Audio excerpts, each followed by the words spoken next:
Hello, everyone. Welcome to another episode of the Next Issue podcast.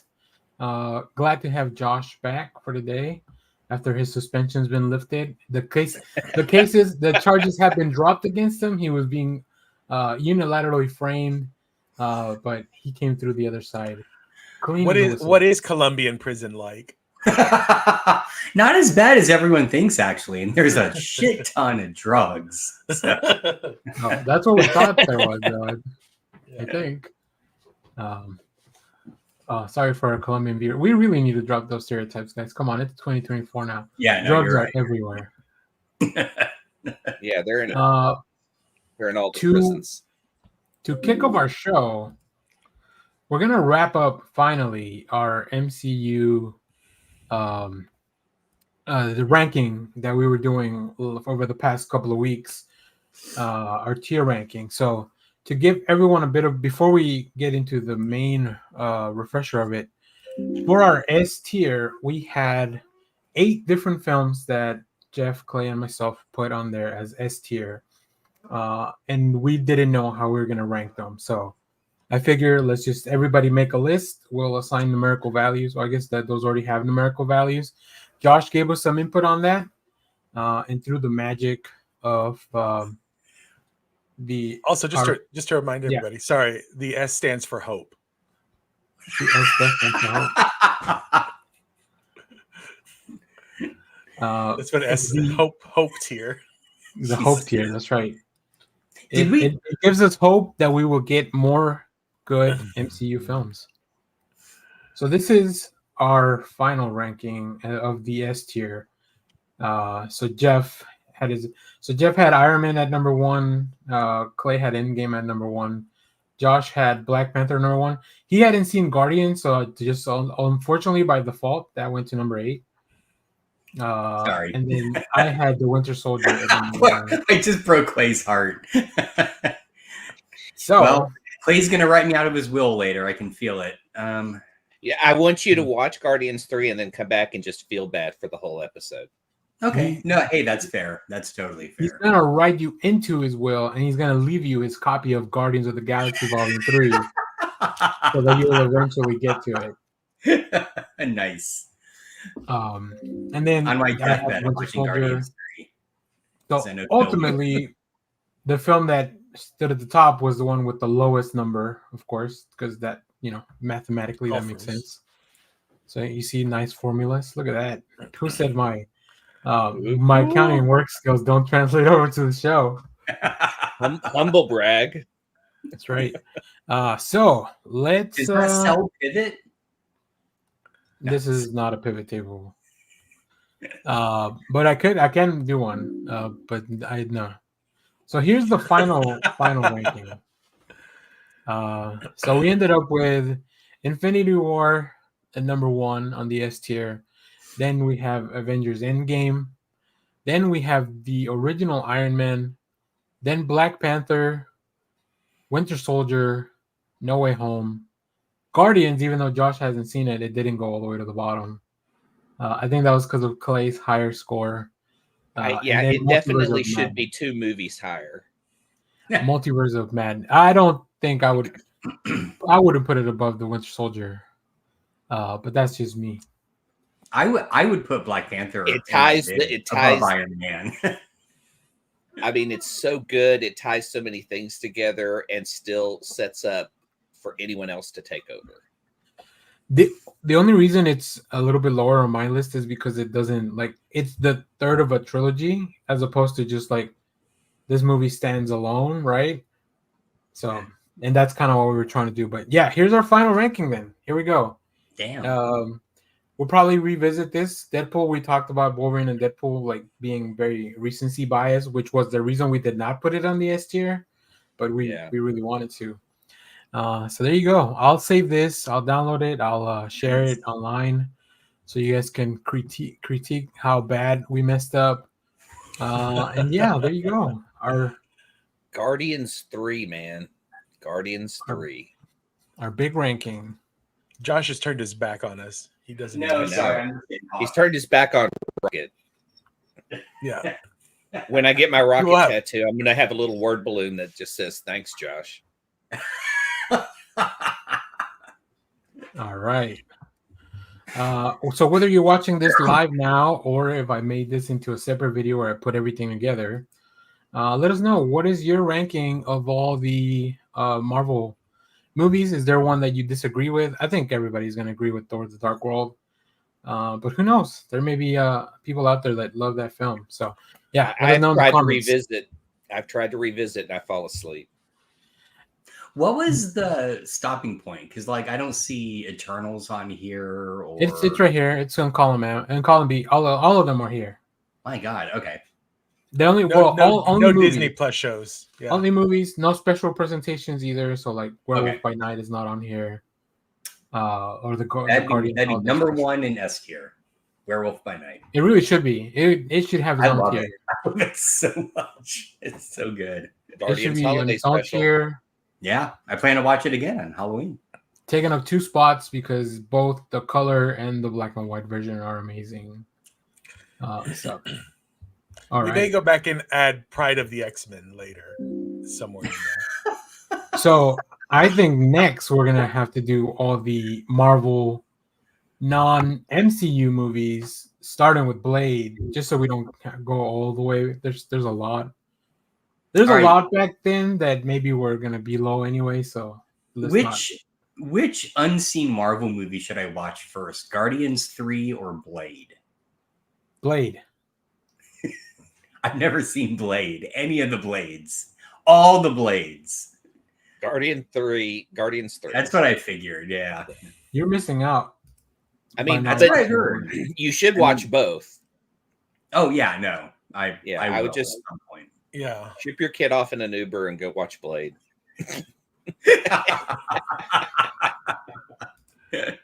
But start with Blade 3.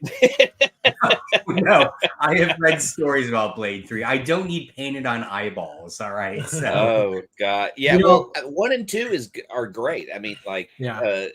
Del Toro does too. Yeah. Unlike, yeah, Okay. he does.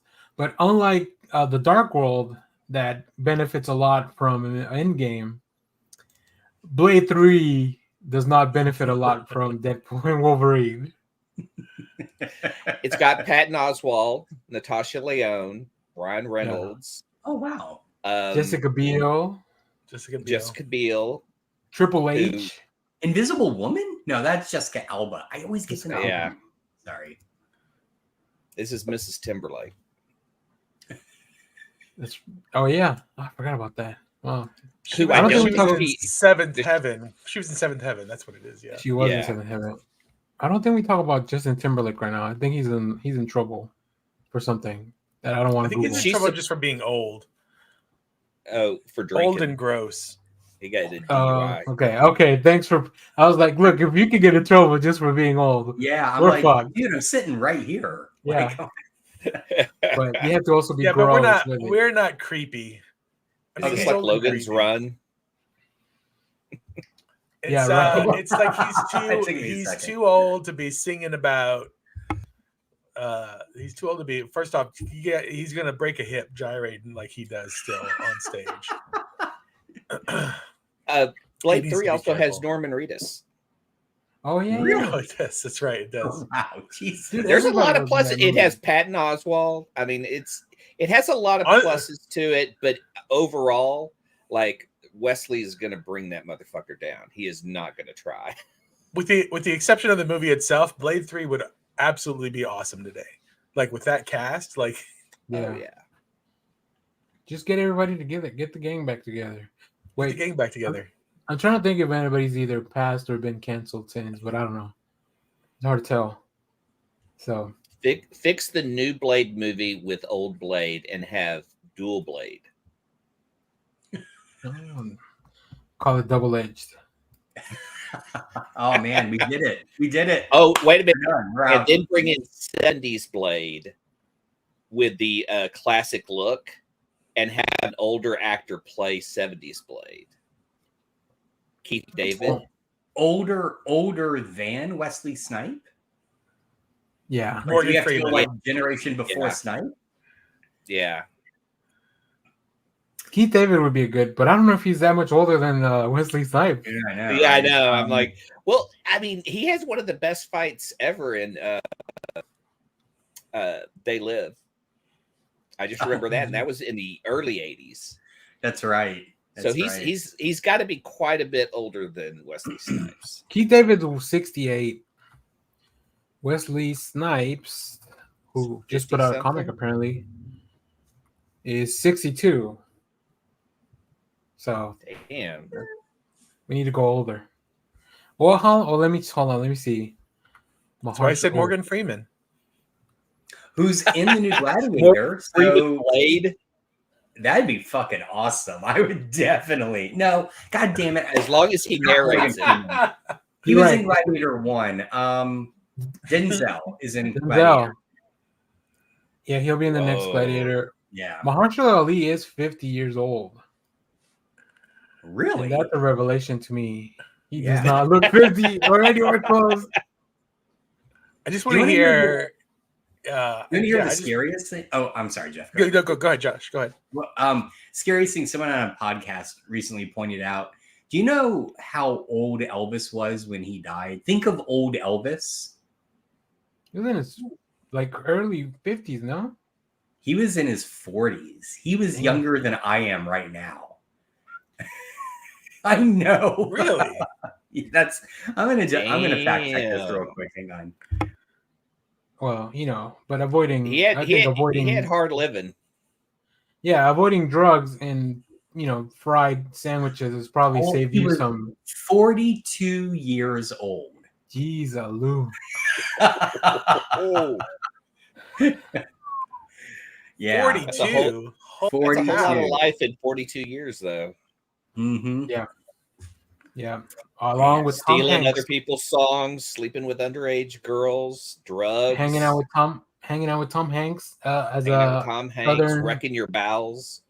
I mean, try and find a photo of him like in the last year of or two of his life where he's not sweating constantly. Yeah. I mean, I will say though, to connect it to our show, reading Shazam comics. Oh, that's right. Because he was a fan of Shazam. That's the reason he has the cape and stuff. So yeah, that's right. He was an OG Shazam fan before they were even bought out by DC. Oh my God, you're so right. He's like, this is my cat. He would be like, not my Captain Marvel. He'd be like, this is my Captain Marvel. But that's why DC bought them out, sort of, because Shazam was like so popular back in the day. Yeah, like, he was more popular than Superman, right? At one point, yeah, he was a Superman knockoff. Yeah, well, that's what DC argued was that he was a Superman knockoff, and then there was like a famous lawsuit about it as well. So that DC won, which I think also kind of opened the door for them to buy it. So yeah, probably fees. Damages. But then that's how they got because what's his name, who's famous for because he went to go work on Superman after that. God, what's his name? The guy who's not known for doing all the weird 50s Superman stories. Oh Jesus, I can see him. It's not Otto Binder, is it? Yeah, Otto Binder. Yeah. I think Josh just did that Doctor Strange thing with the time stone where he goes back. You couldn't see my eye medallion open up down here. Yeah. You did open up a third eye in the forehead. That was pretty wild. I'm gonna clip that. That's going in the clips. I really wanted to say it's something German sounding, but then I was just like, I better not say that out loud. But then I just did. So, but his name is Otto Binder. So it is. But then we found out that it was kind of German sounding. So it is kind of German sounding. So he said as he puts a stein up to his lips with Superman on it. Oh, nice! Damn.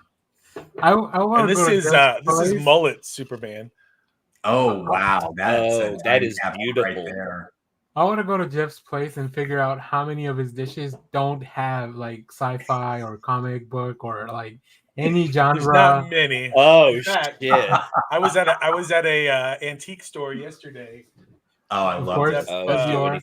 I picked up this. Yes. Man, that's very cool. That's awesome. I love that. You could get real fucking glasses at you can. So I wish that they would like for stuff like Alien Romulus. How awesome would it be if you had a cup like this with like a face hugger on a character, or like, just like without the lead, right?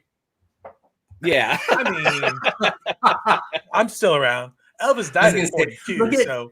Yeah. Look at Danny trolling us olds with our lead infused glassware. With your lead paint and your asbestos everywhere. Yeah. Listen, the environment's gonna not let you kids live any longer than the rest of us. So just go lead crazy, like whatever. Hey, the world's dying. The asbestos was in the walls. It wasn't like we were dancing in it like Wizard of Oz. Well, I think Skynet activated this week anyway, so it doesn't matter. We're all dead. If our parents put us on planes across the country and that we weren't afraid to drink out of whatever this is. I mean, I wanted to drink out of a glass with Kermit on it or R2. All my cups have like superhero shit, Star Wars, every one of them. I keep bringing cups in nonstop. But then y'all give me shit about getting the McDonald's collector glasses. Like, I'm shocked that you were able to get they're just so expensive. Like, but I'm getting food with them. They're like $10 for a meal that just happens to also have a cup with it. Hey, I paid way too much for our 3 Ghostbusters Frozen Empire glasses at Alamo because it reminded me exactly of getting the McDonald's glasses when I was a kid. So yeah. I'm surprised. Are you still able to find those, Danny? The meals? No, that was like I only found them for a week, and then I was like, all right, there's no more. Yeah, like the McDonald's like they've completely taken all the signage down for that and the Hello Kitty it was stuff. Like a 2 week. If you didn't get them all in a week, you were not gonna get them all, and I was not gonna buy 6 meals in a week at McDonald's. Oh, okay. As cheap as it is, and as much as I love their breakfast. Mine sold out in like 3 days, like the local one. Like it was the main thing was that I only really like their breakfast. I don't like their burgers as much. So I couldn't talk myself into like, okay, fine, for one day you eat 2 meals at McDonald's. Right. Yeah. All right. Well, now that we've gone, that's the show. Yeah, I was gonna say we better flip out it all out. We dumped all our past trauma in the audience and all that, or at least a part of it, just a smidge, and all that they can handle. Let's talk about some of the. It is cheaper to start a podcast than to do therapy. God, so much well, there's different expenses. I'll just say that. You got to keep that content creation going. It's a lot more fun to start a podcast than to go to therapy. But you should do both if you need to. All right. Speaking of therapy, I watched The Crow 2024 last weekend. Doing God's work over here, so the rest of us don't have to. Good Lord! Now, have you seen the original yet? Because you hadn't. I haven't. Either. I have. I'm trying to do it this weekend. Okay. Oh my God! So you've watched. No, he's living in a perfect world right now. They're the only Crow he's ever mentioned. That's a good point. Yeah. The thing is, I still don't know anything about The Crow because the new film told me nothing. Like I know after almost 2 hours of watching a movie, I don't know what his powers are. Are his powers just to like get punched a lot or shot at? That's probably it. I mean, if that's it, then I guess I got it. They're like healing type powers. I mean, I feel like this crow can't fight. This crow can't really do much detective work. I don't know what his enemies are. I think it's some kind of devil. His enemies are sadness and depression. Okay, those are the Lisa Frank. Damn. Well, I think we all struggle with that, but at least he looks like those characters. Oh, that's so good. But yeah, the film was not very good. It doesn't look good. There's like one cool sequence towards the end that I was like, if more of the movie was this, I would have at least enjoyed it. So, but yeah, I don't know. Watch it if it comes out to like free, like Tubi or something. Should we do a Crow marathon and review them all? So I've heard only the first one's good. Yeah. So probably not. So probably not. But I will watch. I will watch. I am curious to maybe go fishing to see if there's anything redemptive in any of them. There's the original? 2 or 3 original. I know there's Crow City of Angels. And I thought there was a third one. I think there's 4 that went, like 3 that went to DVD right after, or tape, whatever. To home release right after the first one. The proper ranking of The Crow is number 2 is the movie. Above it at number 1 is the soundtrack. Like that's the proper order. It's that one Stone Temple Pilot song they used. Yeah, exactly. I really wanted this movie to be good because like James O'Barr is at conventions here all the time. Yeah. And I just wanted to go to being like, dude, you gotta like they made another Crow movie that it's successful and that's cool. But he sold all his rights. That's why he's doing cons. Oh, okay. So he doesn't get Crow money. Oh, okay. That's at least what I've heard. So even from the first one, it doesn't sound like there's going to be any Crow money. Yeah, like I think he sold the movie rights. So as long as they're being used, luckily there's no Crow debt. He doesn't incur any Crow debt either, I guess. The best headline I saw was Borderlands is the worst performing film release of the year, and then the Crow said, "Hold my beer." This Crow is the 5th film in the franchise, and there is also a TV series and a video game. What? Shut the fuck up! Really? And the video game is from '97. So is it like Super NES? Is a Sega Saturn, PlayStation, and Windows. What if it had like the original Crow soundtrack, but just in like 8-bit? So it's like a side scroller, and it's just like do do do do do. You know, like a. I bet it probably is a side scroller. That might be cool.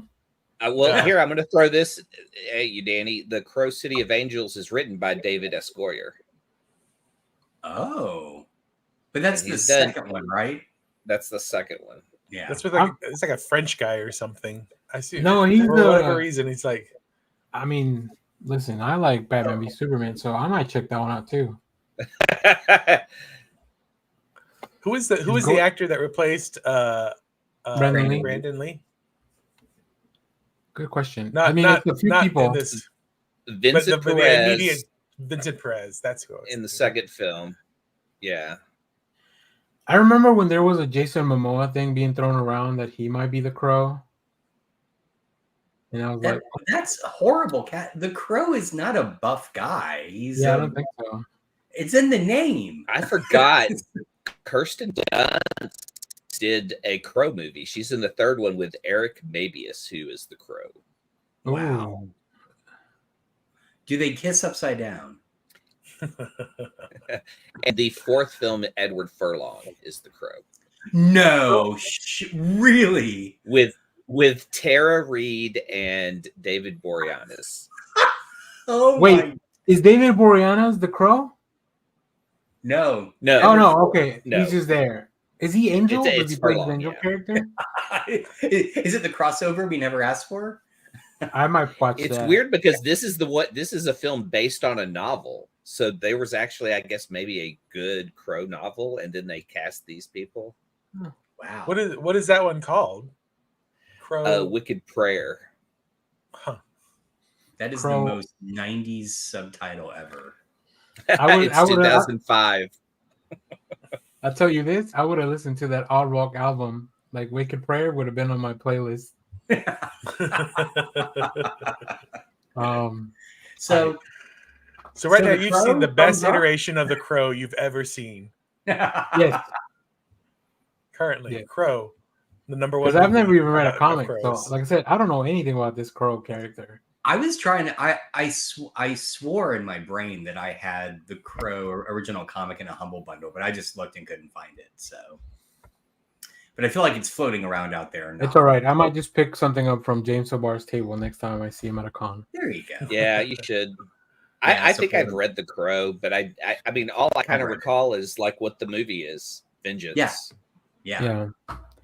Also, like, how do they make follow movies? Like, they can only kill his girlfriend one time, I would think, maybe two at most. So, I think it's the idea of The Crow goes to different people who need that vengeance.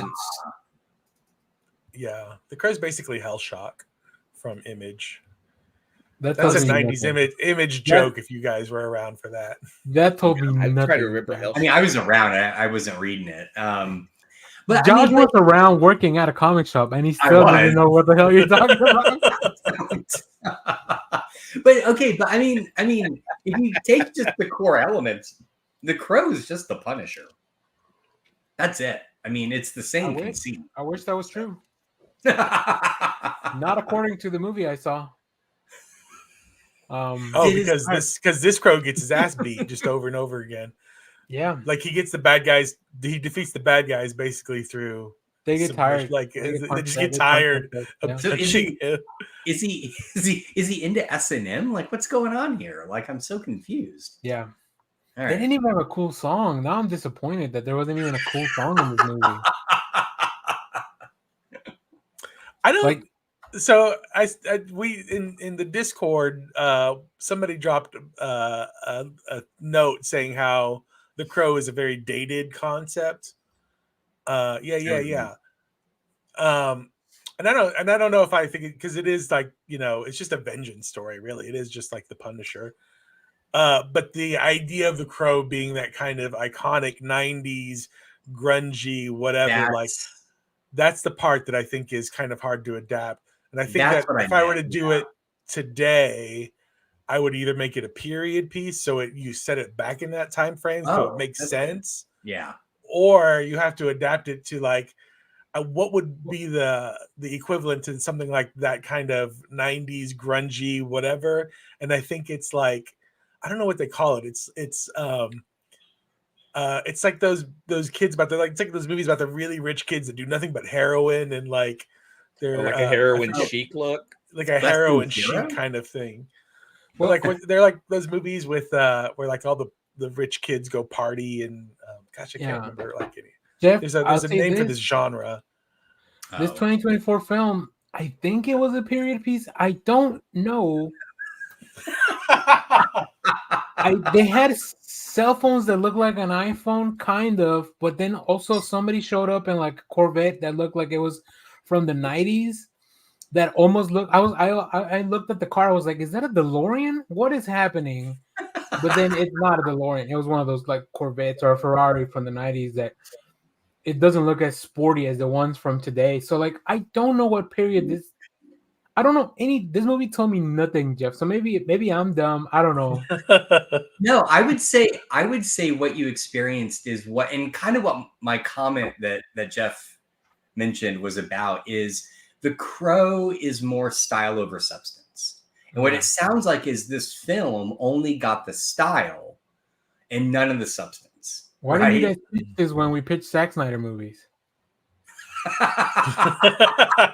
Honestly.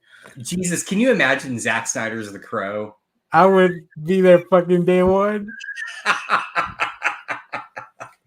It's black and white. The first 2 hours are just rain in a cemetery. Slow motion rain in a cemetery. Yeah. And you know what else? It was hard too because there's only like 3 big sets like that they have. Like this gaudy apartment that, based on the decor, once again, I couldn't tell you what year it is. There's like not a prison, but like a kind of like a youth center, I guess, where the movie starts, where they meet. And then like this big opera house that you probably saw in the trailer where like the big final scene takes place. Other than that, it was just like dark alleyways and the little farm where I guess is like the underworld or whatever. You probably saw some of those imagery in the trailer. Yeah, I don't know. This is it's just not a very. This director also made Hansel and Gretel. Not Hansel and Gretel. Sorry, Snow White and the Huntsman. Oh, so like, I don't know anyone who's seen that. I haven't seen it either, and I watch everything. I've seen Snow White and the Huntsman. I've seen Hansel and Gretel too. Hansel and Gretel is, oh my god, that's so bad. There was 2 Hansel and Gretels. One with Jeremy Renner, and then one was like a horror one, right? Yeah. Well, and then there's like the stoner one. I don't remember that one. Hansel and Gretel. I've seen the Jeremy Renner. What's her name? Gemma Arterton one. That's the one it's so fucking bad. Like I turned it off like in the first 10 minutes. Oh, I think it's bad. I agree, but it's like bad in the same way. I'll watch it the same way I'll watch Van Helsing. And Van Helsing's also bad. Yeah. Like it's like that's a double feature that I think. Totally. I get that. All right. Let me move on to the next thing because I watched a lot of things. I also rewatched with some friends Alien Covenant. I really like that movie. I know you guys may not like it, but it holds up to like. I haven't seen anything after the third one, so I like it. Really enjoyed it. It was a good time. I like just seeing all that stuff. I do miss the more the what do you call them? There's a lot more CGI for the xenomorphs than it's not as practical as some of the other films, which was definitely a shame. But other than that, like the cast is great. I love what's his name? Tennessee. Danny McBride. He's great throughout the whole film. Everyone in the cast I think is really good. Definitely have fonder memories of this than Prometheus, but I do want to go back and rewatch Prometheus now that I'm kind of like in this alien kick. So and then I watched 3 new premieres this week. Lord of the Rings, Rings of Power, season 2, episode 1. That's still amazing. You could just tell all the money that they threw at that show is right there on the screen. Also for Judgment Day, I watched Terminator 0, episode 1 of the anime. This is created by the guy Mattson Tomlin, who wrote the first Batman, is writing the second Batman. He also did that Batman Imposter comic book with what's his name? Andrea Sorrentino. Oh wow! And he's doing the Vicious Circle comic over at Boom with Lee Bermejo. So like, yeah, it's really fun stuff. And Timothy Oliphant voices the Terminator. Although 1 episode in, I still haven't heard him say anything. So, which sounds like a sweet gig for Timothy Oliphant.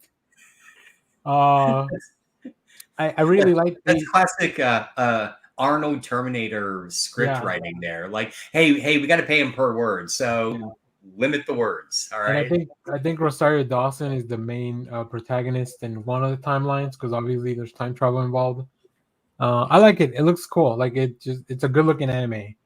And they sample a lot of music from like the Terminator movies. Like you can hear the original theme. It's kind of like remastered to fit in this world. So that was fun. Oh, cool. And then the last thing I watched on Netflix, and then I'll let somebody else go next. What would you say if I told you that there's a show where Jeff Goldblum plays Zeus? I want to see this so bad. I want to see it so bad. I watched the first episode of Chaos on Netflix as well. It was pretty enjoyable. I don't think it's the best. It's got a good cast, but it's just a Greek mythology thing. It's the story of Orpheus and what's the name of his girlfriend? Eurydice. Dionysus? No, Eurydice. Eurydice, I think. Eurydice. Eurydice. I don't know. Something like that. I'm really bad with Greek names. But yeah, it's kind of what that is, and but it's in a contemporary setting where like it almost looks like a mix between LA and like in Greece, like the city of Olympia that they create for this show. But I mean, it's Jeff Goldblum, like, and then hold on, I had on my notes who Hera is, and it's just somebody else that very recognizable. Give me 2 seconds, because I just shot a review for it. Janet McTeer, you guys might be familiar with her. She's Hera. She's also pretty great. But yeah, once I figured out, like, once all the names clicked in my head, like Orpheus and they call Eurydice Eurydice. You know, like once that happened, and there's like a kind of a twist at the beginning of the first episode, I'm like, oh, okay, that's where we're going. Well, that's cool. So yeah, I'll probably keep watching it.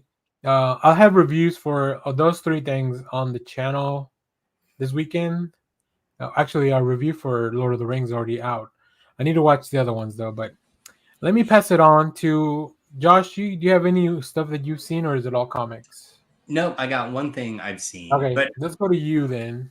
And then yeah, so we I mean, this isn't anything new really, but we finally started watching Colin from Accounts, which is an Australian sitcom. I was gonna say sounds British, but okay, Australian. It's an Australian sitcom. I remember seeing the initial trailer for it. Like, it kind of had this like very like under the radar sort of release, but I feel like it's on Paramount.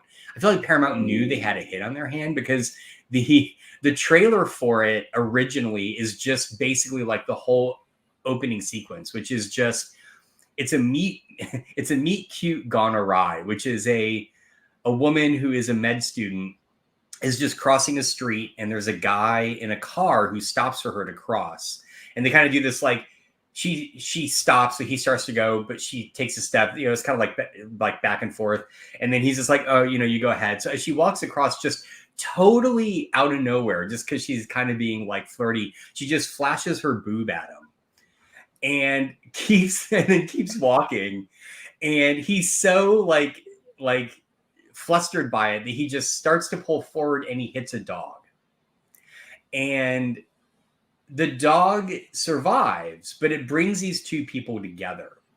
And what is so great about this show is the man and the woman in it in real life. So they're the creators of it. Actually, I think she writes each episode. They are married in real life. And just the chemistry and the patter between them is so good. It is a fantastic show, and it kind of reminds me in terms of like the cultural response of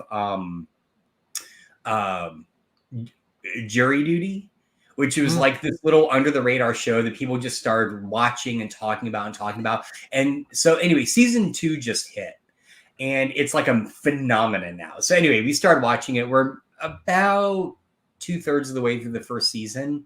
It's fantastic. It's really, really good. I highly recommend it. A lot of fun. I know a dog gets hit, but they do all the right things with it, so it's okay.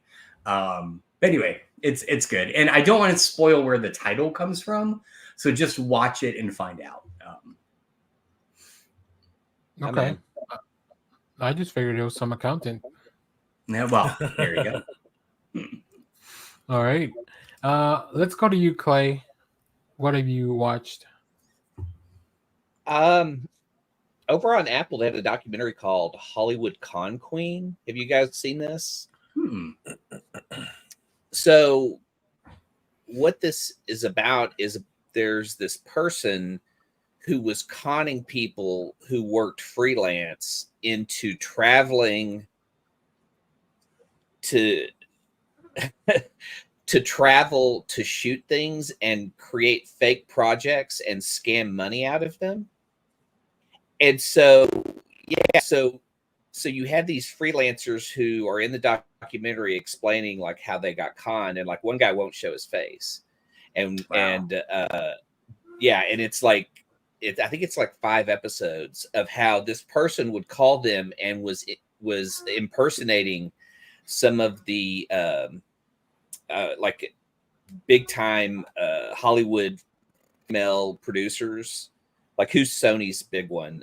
Amy Pascal. What's her face? Pascal. Yeah, Pascal. That was one that was impersonated a lot. And so it's just a fascinating look at these people who were so invested in this that they were like paying, because they would travel to this country and then they would have a driver, and the driver would have to get paid to take them to all these different things that weren't real. Like, they were really scamming them to just travel a lot, but the effort in the money they were getting from them isn't that much money. So it was just kind of weird. But the interesting story is, it was one guy who who is going through all this, has traveled multiple times, has gone back and forth, spent all this money, gets a call from his dad who has to explain the con to him. And his reality like kind of just broke at that point because he realized he was being conned. He didn't know what he was doing in this country and he needed to get out of the country. So it was just this panicked hurry to try to escape. But they tracked the guy down who impersonated and ran these cons, and you get to hear his side of the story. And it's just weird, just what people will do online. It's just fascinating. Same with there was a documentary on HBO or Max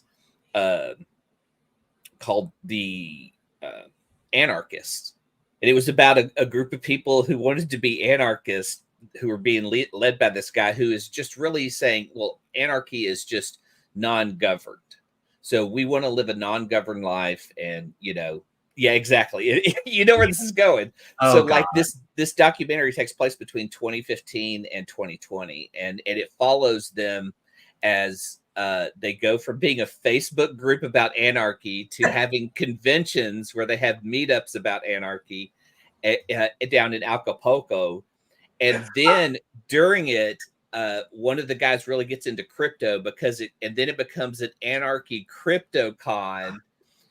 Crypto hits big the next year, so it becomes a crypto con with less anarchy. And by the end of the film, it becomes a self-help con. Oh my God. Wow. But it is a fascinating ride where like 3 people die. There's just all this shit that's happening in this like 5-year span that's fascinating to watch these people who practice anarchy and really just get rich and realize, oh, we need to be safe.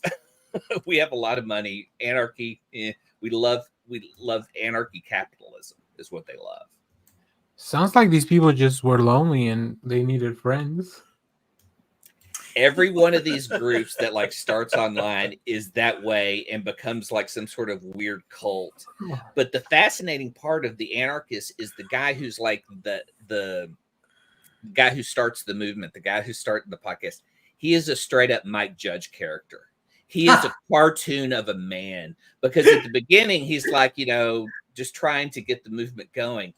By the end of the film, he is just walking around with fedoras and popped collars and jewelry because he's gotten all this money that he's just fucking blowing on shit. So, he is a cartoon of a man who, at one point, they live stream him fist fighting somebody on the dance floor at the convention because some guy's mad at him. It is just it is a fascinating watch. I really recommend it, but there's a lot of weird death in it too. So sounds like he went from Dale Gribble to rich Dale Gribble. So yeah, he is a Dale Gribble at the beginning, and man, at the end, he is a cartoon of a dude. It is just so weird. It is maybe to see how money changed him big time. Maybe now that he has money, he can go buy that Ren Fair that the other guy was trying to get rid of in the other documentary, and then they can make a documentary about that. What's fascinating is there is a guy similar to the Ren Fair guy, this guy who's kind of just been the operations manager the whole time.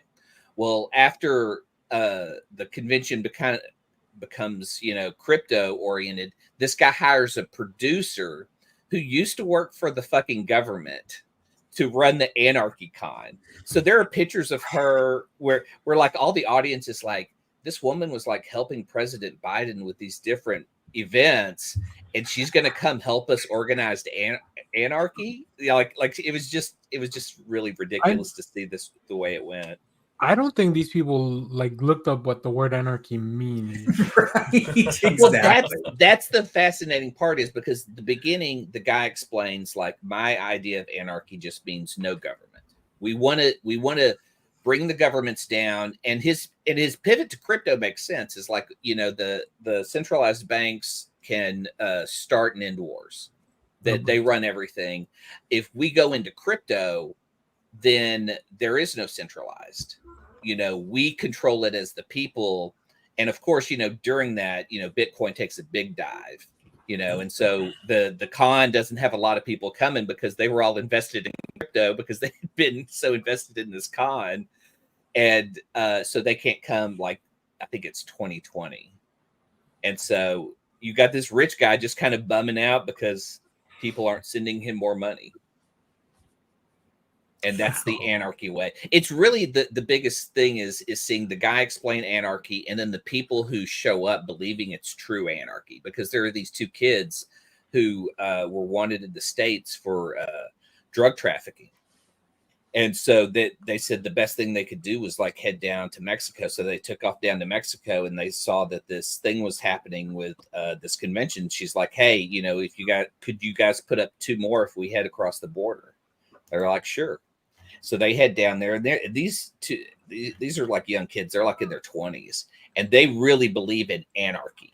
So when they go there, they see these like, you know, name tags and, you know, we'll be meeting in this room and this kind of organized bullshit. She's like, every person who spoke wasn't really even an anarchist. They were there to ask questions. So she does a spin-off convention, which is true anarchy. She goes, the point of this con is up to you. How do you want to run it? If you want to present something, pick a room and do something. It was an anarchy con. So when she made it like that, it wasn't as successful, but it was interesting to see the concept because she had an idea that this is truly what anarchy should be. And this other guy just has an idea of like, well, if I'm rich, it's one thing. If I'm poor, it's another. That's wild. Pretty banana. I thought you were gonna bring up the documentary about the chimpanzees or whatever. Oh, I don't think I can watch that. Yeah, because that's been on my home screen for Max like the past few weeks or whenever since it came out. So, but yeah, it's no Tiger King. It looks like a tough watch. I mean, yeah, I did watch Moist Critical break it down and say that the director is the director from Tiger King, and he was so known that he couldn't find subjects that he could document that he hires a director that's a proxy director so that nobody knows that it's him. And then we were like, you know, can you do that? That seems kind of weird, but I mean, the Russo brothers do it. That's true. Only one of them is actually a director and a brother. This is where the rumor started for that. Have you been watching the Paralympics, Jeff? I know you were having an Olympics. No, I've seen a couple of them. I always feel bad for the Paralympics because they always happen after the original Olympics, and like all the hype has died down, and everybody just kind of goes back to their lives, and then they're like, "Hey, we're still here too." And arguably there are no more celebrity stuff sightings. There's no celebrity sighting. Yeah. I've seen a few of them, but yeah, I haven't been paying as much. They should do it first, like put it on the front end rather than the back end. You know, like get everyone hyped up. So yeah, I just was watching a great ping pong game, and this one girl was just getting hit the ball the entire time that the other girl reached over to her side and just hit it just to be involved in the game. Oh my god. Some of that technology is like blind people, you know, speed bike riding is insane. Like I saw one do like the triple jump. And so like they have someone who walks them and they step it off. And so then they know exactly where the line is. They know, you know, but they also have to wear like this eye barrier thing too. That's like kind of fascinating. But yeah, it's the technology of it. And then like they have rugby, which is like handball. I mean, it's inside on a blacktop or on a basketball court, but you play it like handball, but they're in wheelchairs. Wow. And they call it rugby, but it seems like it's just handball. I guess because you could be more aggressive than you can in handball. Maybe. Interesting. But they have those like spikes on their wheels? That'd be cool. I wish. That's the I think that's at the Coliseum. Maybe next time. Have you guys ever seen Coherence? What? Coherence? Mm-mm. Oh shit. Coherence is one of the best multiverse movies. It's a sci-fi film that's a multiverse movie, and I just rewatched it again. And you've got to check it out. This is a really fascinating movie because this really looks at like the probability of being in a multiverse and getting lost in it. Because it's just these people at a dinner party when something happens and they start to communicate with their doppelgangers from other multiverses. Oh, wow. Yeah. I'm adding it to my, it's on my watch list. Have you brought this up before? Yeah, because it's a rewatch for me, and I get fascinated watching it of just how they build tension in it, create just the variance of differences between the characters between each multiverse. And it's I don't really know many of the actors other than Nicholas Brendan from Buffy is in it. Oh, yeah. And then the last thing I watched was the 90s FF cartoons. I went back and started rewatching those on Disney Plus. The song, the outro song is just so 90s. It's so funny. But yeah, it's for that, it actually kind of has a 70s look to it. It's weird that it's like doesn't have style until the next iteration of the FF cartoon, which is the better one. Yeah. Way better. Yeah. And then last night, Joe Bob did his drive-in special, or he's doing a night marathon. It actually went into this morning of horror films and started with Slumber Party Massacre. And so we started watching that, and I don't even know what's left. So we're going to like queue it up and rewatch the rest of it this weekend, I hope. I think there was a movie that I saw that he was doing that I may want to watch, but I don't remember who mentioned it or what it was. So this comment means nothing. Sorry for interrupting. Now that's all I've heard of Joe Bob Briggs. As I was saying it, I was like, I don't have a lot of information in these words. These are just words. I don't have a lot of information. All right, Jeff, let's go to your watch stuff, and then we can move on to comic books. Sure. Right off the bat, I watched Furiosa this week. Oh. That is a long movie, my friends. Is that your first watch? That is my first watch. They put it on Max. Yeah. It's over 2 hours. It's wow. And it feels it. It definitely feels it. Because I was watching. Yeah, I don't sit down and like unless I go to the movies. Like, if I'm watching a movie at home, of course the benefits are like you can get up and go do stuff. But when it's a 2 hour plus movie and you're like, I finished my dinner, I'm gonna go put the plates away, it becomes like a 3.5 hour marathon thing. It's just like I enjoyed it. I think it's a great movie. I think it's a great companion piece to go along with Mad Max Fury Road. I think they would be a great watch back to back, but you better set aside the time because that really the 2 movies probably should have been split into 3 movies. That's kind of how I feel about it. But outside of that, I thought it was pretty good. Chris Hemsworth is great in it. What else did I watch this week? I finished up the Batman Caped Crusaders. That is a great series. Has anybody finished it yet? No, I need to keep watching it. Me too. I'm saving it because I don't want it to run out. Yeah, but you have to watch it enough that it gets enough views, they renew it. It's already been renewed. I'm not worried about it. It's already been renewed. Yeah. But yeah, there's a you have to play the weird algorithm game with these shows now.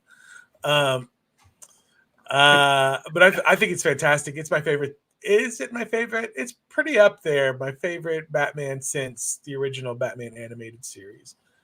It's definitely like a spiritual successor to that, even though I guess it kind of feels like it takes place not necessarily in the same universe, but like it's an earlier Batman. It's like Batman year 1.5 or something. Yeah. I'm really glad it's actually very different from I love the animated series, but I didn't want it to be just more of the animated series. If I want more of the animated series, I could just go watch that. Which is why I thought it was a brilliant move that the first episode is the reimagined Penguin. Because that's a very clear, like, putting a pin in it. Like, nope, this is different, So That's right. Yeah. I agree. I also the Shout Studios YouTube channel was showing old clips of the Jerry Lewis MDA telethon. I love this so much. And I think the MDA also has their own YouTube channel that they're also doing clips, maybe old clips and maybe some new stuff, current stuff for the MDA telethon. I don't know if it still happens. So for those of you that do not know, every Labor Day weekend, way back in the I think started back in the 50s or something. I have no idea. I looked it up earlier this week, but I don't remember. But it ran for a long time. Jerry Lewis, famous actor, comedian, would run these telethons for the Muscular Dystrophy Association through Labor Day weekend. They would be televised on a couple of different channels back in the day, and they slowly died out as he grew older and aged out of it. But they would invite just anybody on these telethons, famous people who were not famous at all, but it was almost like a local talent show contest at times. But it is the most entertaining fever dream that I can suggest to anybody. If the YouTube channel is still showing it, I highly recommend it, because you will see things that you're like, I can't believe this was televised ever. Really fit, like Celine Dion. You see Sammy Davis Jr. You'll see like really old school, highfalutin, Hollywood superstars, and then you'll see some guy literally come out and just whistle Dixie, or just like a juggler come out. People that you forgot, Savion Glover has, like I've seen a couple of Savion Glover like tap dance routines, and I haven't thought of Savion Glover in forever. I saw a Carrot Top routine. Enrique Iglesias. I had them all written down at some point because I was just like, I can't believe. And it's just like, and they're not just showing like 1 year's worth or whatever. Like these are just different clips. So it's like every single thing is just like, I can't believe it's insane to watch it all. And it's just kind of, it makes me miss live television is really what it does. Because there's not enough live television anymore. Yeah. There's something magical about it because, you never know what you're going to get, good or bad. And most of this stuff was there was no like Kanye runs out on stage and is like George Bush hates black people or whatever. Nothing like that back in the day. Because I'm sure Jerry knew enough people that could have you killed. Like you didn't want to cross Jerry Lewis. It was the bodies were buried because he buried them. But yeah. It's just super fascinating. I highly recommend it. It's the really first good episode stuff. Was 1966. Wow, 56 God, that far back? Damn. What year? 66. 66. I just, it's funny because I remember as a kid when it was on, like I never wanted to watch it, but we just left it on because it was constantly cycling through performances and material. So you figured 1 in 20 times is going to be somebody on there you kind of want to watch, So it's just, I loved watching it as a kid. I loved watching it because it was on the same time every year. You knew it was coming. Yeah. I was fascinated by how much money they would raise and stuff like that. Yeah, I loved it.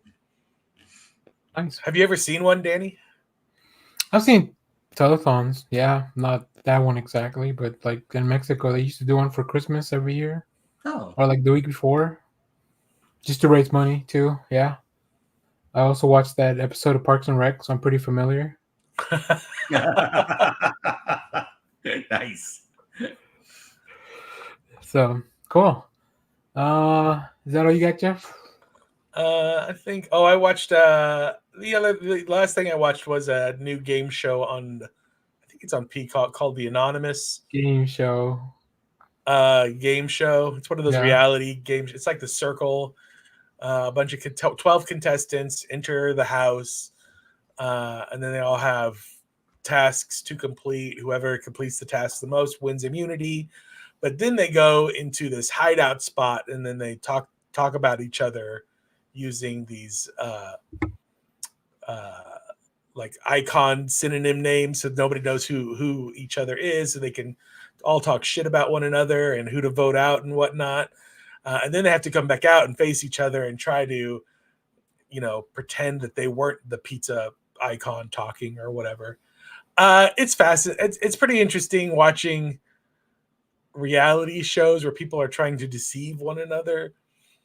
I always am like, put more poker players and like, improv people on these shows. Like, let's see like the people that are really good at this shit, like, go at it.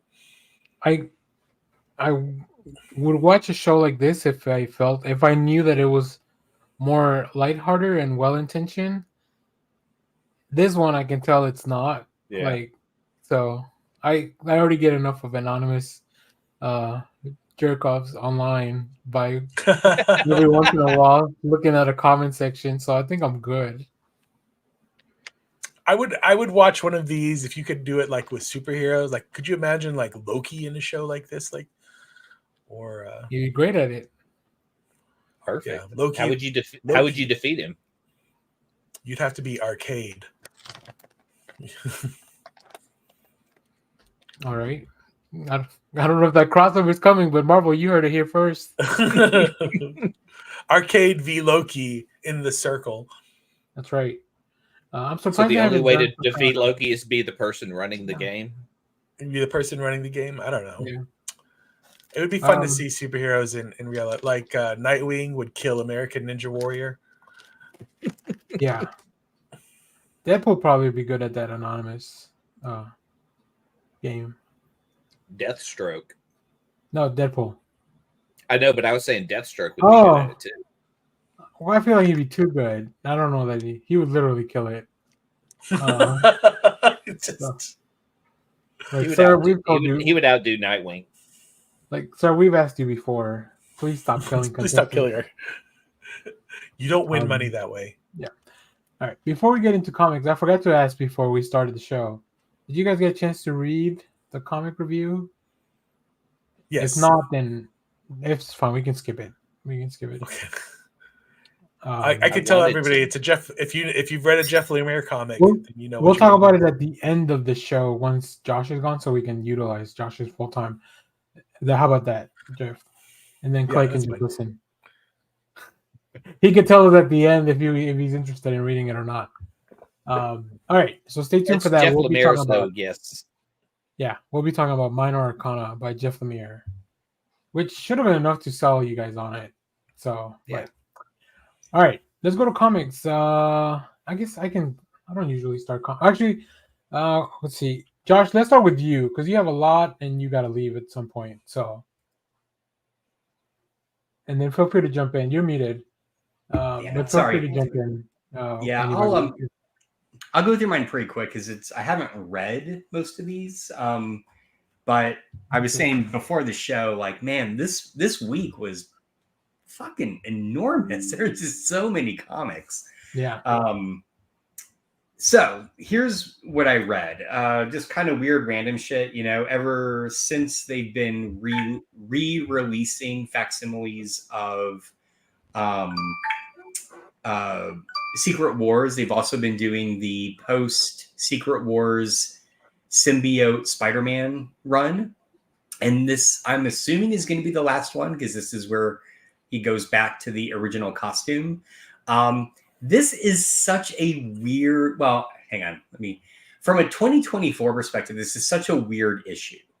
But as I read it, I was having all these memories of what it was like reading these when they first came out, because this issue is 75% Mary Jane and Peter talking about her life.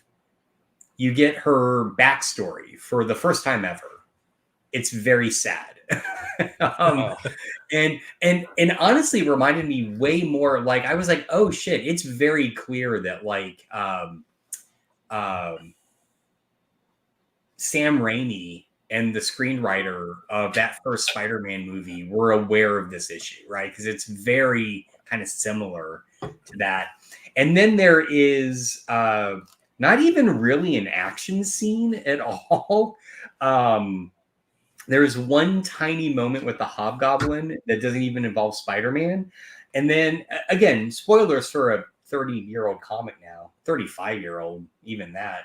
God, 40-year-old. Oh, Jesus, I'm old. Anyway, it literally ends with him putting on the costume. Like, that's where it ends. It's like, here you go. Buy the next issue, you saps. I do want to point out, there is a really, I almost posted this to our chat and I forgot. There is this brought back all the memories. There is an hilarious ad for the Secret Wars action figures.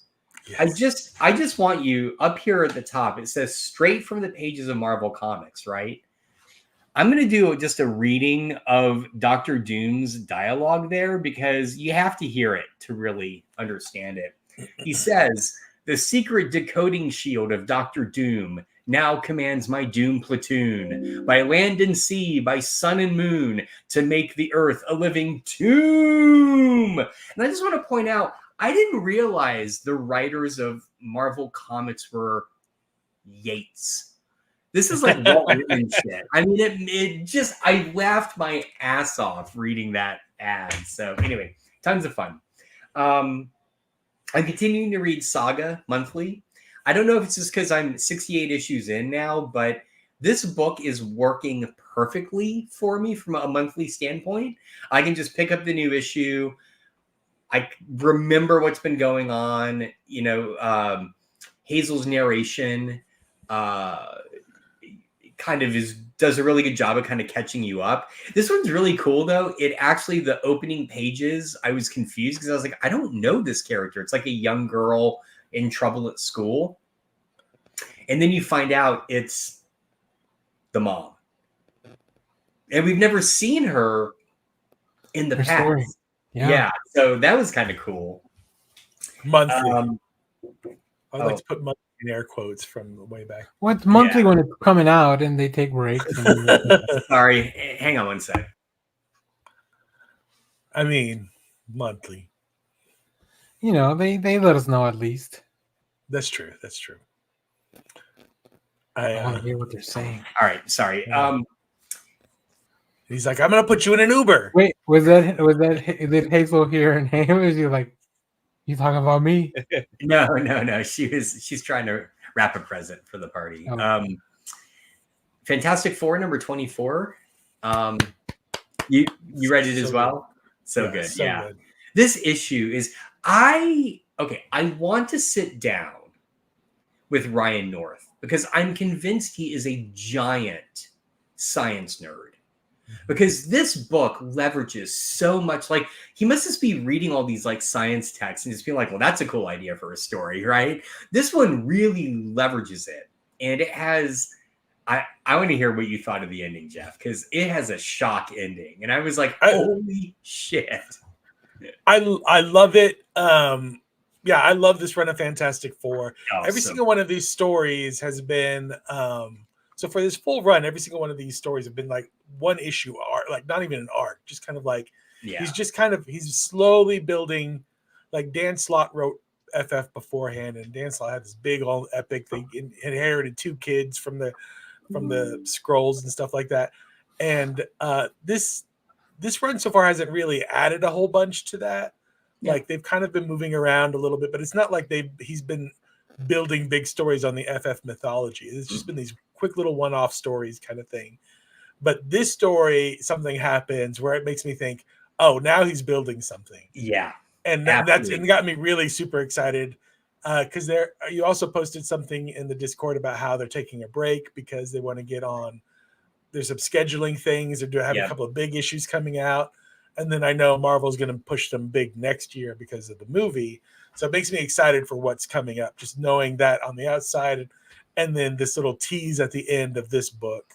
Yeah. And you're right. Ryan North, there are some serious science lessons in this whole run of this Fantastic Four that makes this run so great. And this issue specifically, like, I mean, we're learning about protons and photons and like the way things move through light, and they break it down in a real like magic school bus kind of way. So it's reader friendly kind of thing.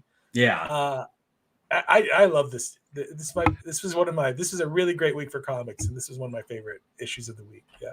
Oh, hard agree. Yeah. I just can't believe that we are already 24 issues into this run.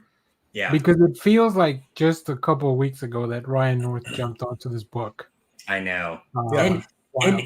And I think that speaks to what you were saying, is that he's doing the antithesis of what Hickman and Slott did with these big epic stories where everything ties together. It's like, but he's not denying it, right? They still have the two kids in here. He's taken everything that's come before. He's like, let's just go back to the beginning when you could, pick up an FF issue and just get a one-off or a 2-issue story. He's seamlessly building stuff into, like, I was really impressed with his whatever the big crossover was, Blood Knight.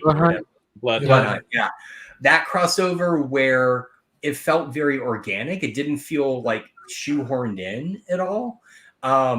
He's just really good at managing all this, and I'm just so impressed with this. And the previous crossover, I think the previous they handled crossovers really well, because in the previous one was like that whole 2-part story of the assault on the what do you call it?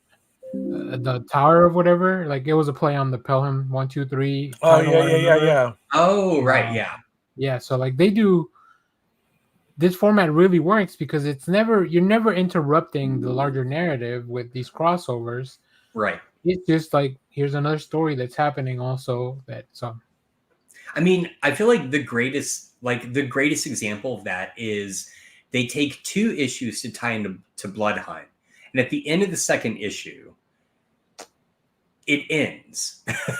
And there's this moment where kind of Reed and Alicia are like, is this what we did? And then Reed's like, no, I don't think so. Someone else must have done something. All right, anyway, back to our story. Like, that's how you do it, You can read those issues and not feel like you missed anything. Yeah. Or feel compelled to go pick up 25 issues of Blood Hunt. So, and even though that Reed in the Fantastic Four, because Blood Hunt ends with Dr. Doom becoming Sorcerer Supreme. Right, yeah, good point. So obviously that the Fantastic Four is going to be, involved in that somehow. Yeah. But this storyline, like, it mentions that. So like at the beginning of this current story arc that just ended with this last issue, last issue where the story began, it starts off with Reed freaking out about that, and then he goes on this adventure where he's like, "Oh, I have to stop freaking out about this, and then get back to my own comic," and and it becomes this beautiful story kind of thing where it's not bogged down with, And I don't know. So I did also mean to bring this up. So Jeff, you can tell me if I'm right or wrong. This issue does an interesting thing where it ends. All right. You get the letters page, and then you get what I can only qualify as an end credit scene. And I'm curious if this was meant to be the QR code pages. You know what? As soon as you brought it up, I was wondering. I was like, no QR code. How interesting! I was going to say, what if you had to scan a QR code to read those 2 pages? Exactly. So I wonder if this was intended for that, and because of the backlash, they just threw it in. They were only doing it with the X-Men titles, but I think that was just a test. So maybe not. Yeah. Maybe they asked the writers, we might be doing this. Clay hates getting extra stuff. I mean, I didn't mind it when you buy the trade. If it's not extra, but it is when you buy weird. The trade, it's without getting too much into what the extra page was. Right. Having it in the comic makes me think it might play out again at some point because it's in the comic. But if it were a digital download kind of thing, and I just kind of happened to see it later, I would have been like, oh, that just wrapped up the story, and that's just it's a little bow on the end. Yeah. But because it's in the comic now, I'm like, oh, this is a Superman story now kind of thing. It does also, it radically changes the tone of the end of the issue, right? Mm-hmm. Where the story ends and you turn to the letter page, it's kind of a downer. And then you read I'll just keep calling it end credit scene, and it inverts it, right? I don't know. It's really weird. It felt odd when I was reading it at the time, but Anyway, I feel bad. Yeah. I feel for the people that stop reading after they get to the letter pages. Yeah, I know. Which I almost did. I got to it and I was like, all right. And then I just happened to turn the page and saw these extra pages. Yeah, exactly. This isn't a BOOMStudios book. It's not like 6 pages of advertising at the end of this book. All right, so I'll just do one more that I read, and then I need to step away for just a second. I'll be back. I know you read this too, Jeff. Marvel 85th Anniversary Special. I did not like. I almost begrudgingly picked this up because every time they do these, I'm always kind of like, maybe. This one was great. Yeah. I'm still only like halfway through it, but I'm already loving it. And the thing I like about it is, like all these, there is a kind of interstitial in the future. So it's like the 85th century story about people going to what is proclaimed to be the greatest Marvel museum of artifacts. And in the crowd are Logan and Deadpool's head. And every time you get the little interconnecting story with them in it, you realize something's up. But here's the reason to pick this up. All right. And I nearly fell out of my chair when I got to this page. So the first story is a really good Ms. Marvel story. The art is beautiful in that story. Mm-hmm. But I get to the next short story in it. And for everyone who is a fan of this book, it is an Alan Davis Excalibur story that takes place at the very beginning of Excalibur. And I was like, nice. Holy shit, this is amazing. I had no idea this is going to be in here. It's incredible. It's so good. It's so good. So it's 100% what sold me in the comic book store on the issue, because I was flipping through it and I was like, oh, yeah, 100%. Yeah. Yeah. Oh, amazing. So worth the price of entry alone is just that Alan Davis Excalibur short story. So well, and not to I don't want to spoil anything for you, but there's a later story called The Moon Warrior where the art is by Yuji Kaku. I saw a bit of that. Yeah, that looks. And great. That artwork is so gorgeous. The story itself is whatever, but the artwork in it is beautiful. And then there's also a Steve Skroce story at the very end, and I just love Steve Skroce art. It's kind of graphic and gross, and like I love it. Yeah, it's great. It is definitely. I mean, it was like an $8 book, but yeah, I think it was worth it. But I'll say the thing I do like about these is these are the type of size that you realize you have to buy them now because they're not going to put them out in any other format, right? Like this won't be collected. It's a standalone issue that's like what, 40 pages. So you kind of have to get it. It's like a one and done. It feels like. So. Yeah, but I do like that. I feel like sometimes they used to put out these kinds of little anthology issues, and like the work inside them would not be very good, but like this work is awesome. Every single one of these stories is a pretty good story. Little one-off. Iman Vellani writes the Miss Marvel story. So like they're really, but the artwork on them is so beautiful. I really feel like they went all out on this one because I agree with like the previous ones. They're really kind of hit or miss. Yeah. Everything I've seen in this one so far, the Spider-Man story looks beautiful. I forgot to see who the artist was, but the Spider-Man story is great. I mean, it's still the crummy Peter Parker, the universe that we're living in. Yeah, that nobody likes right now. So there's a lot of this happened in Amazing Spider-Man. This happened in Amazing Spider-Man. It's like, oh Jesus, there's a lot of Paul.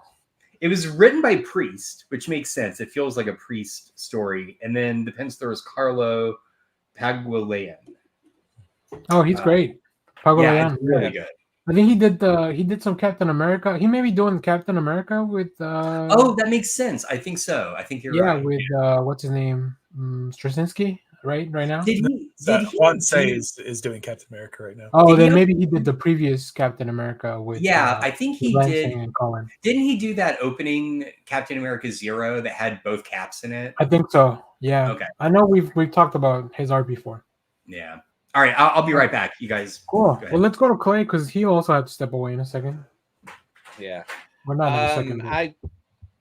I went back. I had gotten kind of bummed reading Avengers Twilight, like halfway through, like it like started to build, and then I think like in issue 4 it kind of dropped off for me, so I like didn't finish it, and so I just there was only one more.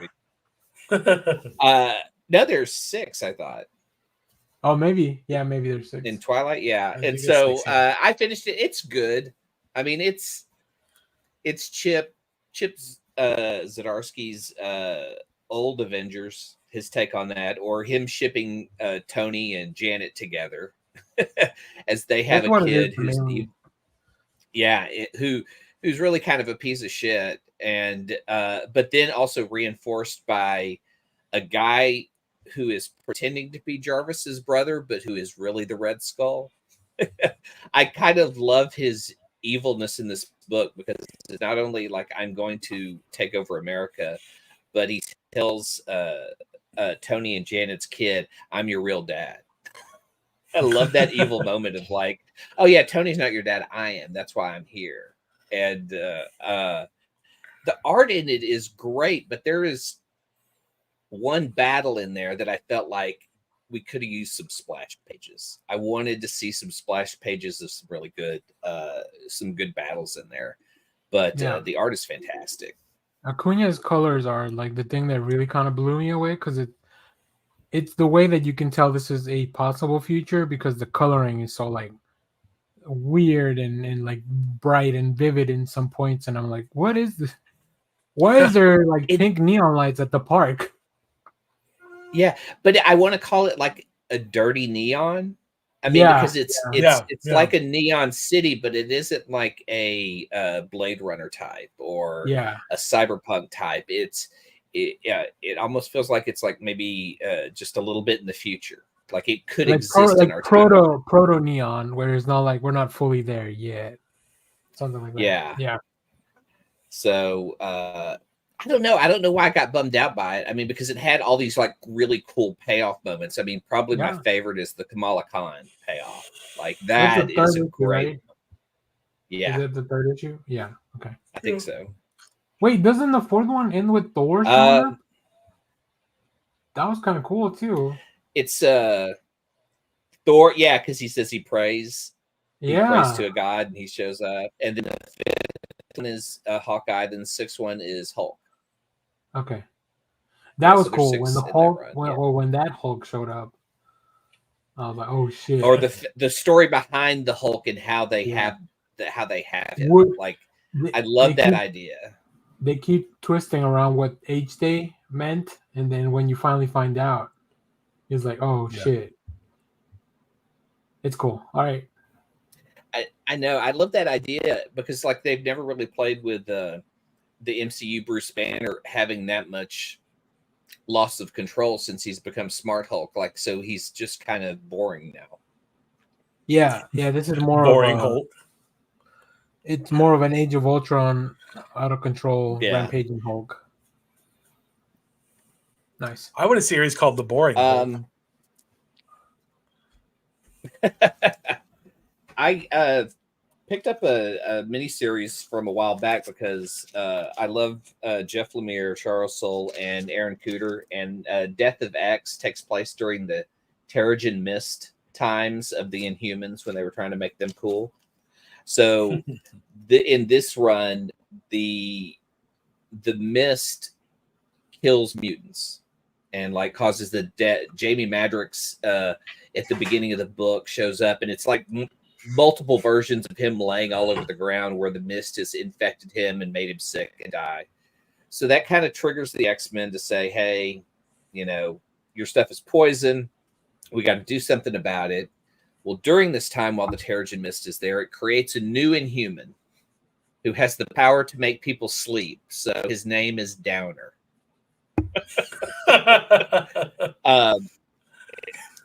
And it kind of goes through the limited series rules of, 2 teams. You got to have them fight. Then you got to have them, a misunderstanding, and then they work together at the end. And I think that Lemire and Soule are so kind of tired of that setup that they do it, but then they kill a lot of people along the way and just show how tiresome it is at the end, because it's just like they introduce people just to kill them, and then they kill Scott Summers at the end. But then you find out that the White Queen, he had died in a lab. Like he had gotten the M virus and died in the lab, and so she faked Scott being there this whole time through the story so that he could die a martyr and have a better death than just dying in a lab.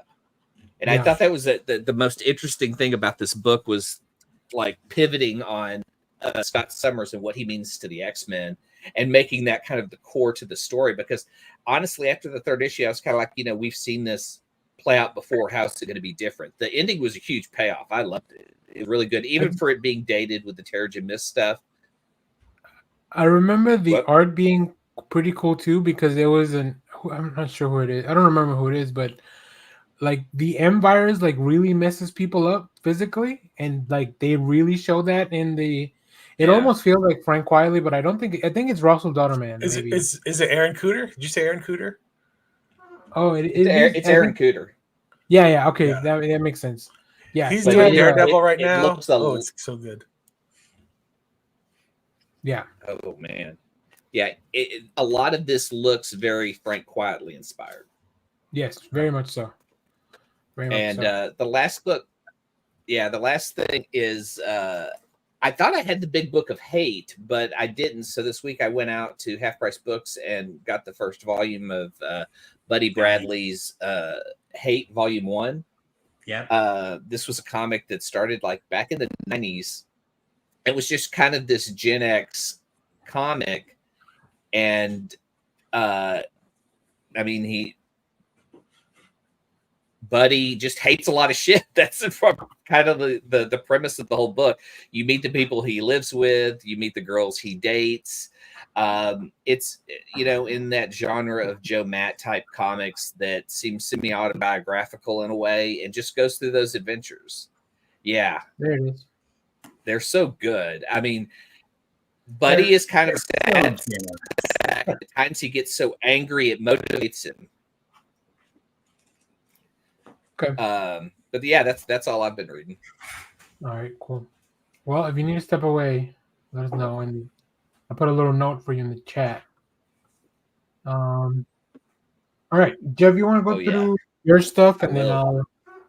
Yeah, I think there might be a little delay, so you want to go through your stuff, and I'll jump in, and then I'll do mine. You don't talk about it, I'll do mine. We already talked about the Marvel Age. I picked up this. I haven't read it yet.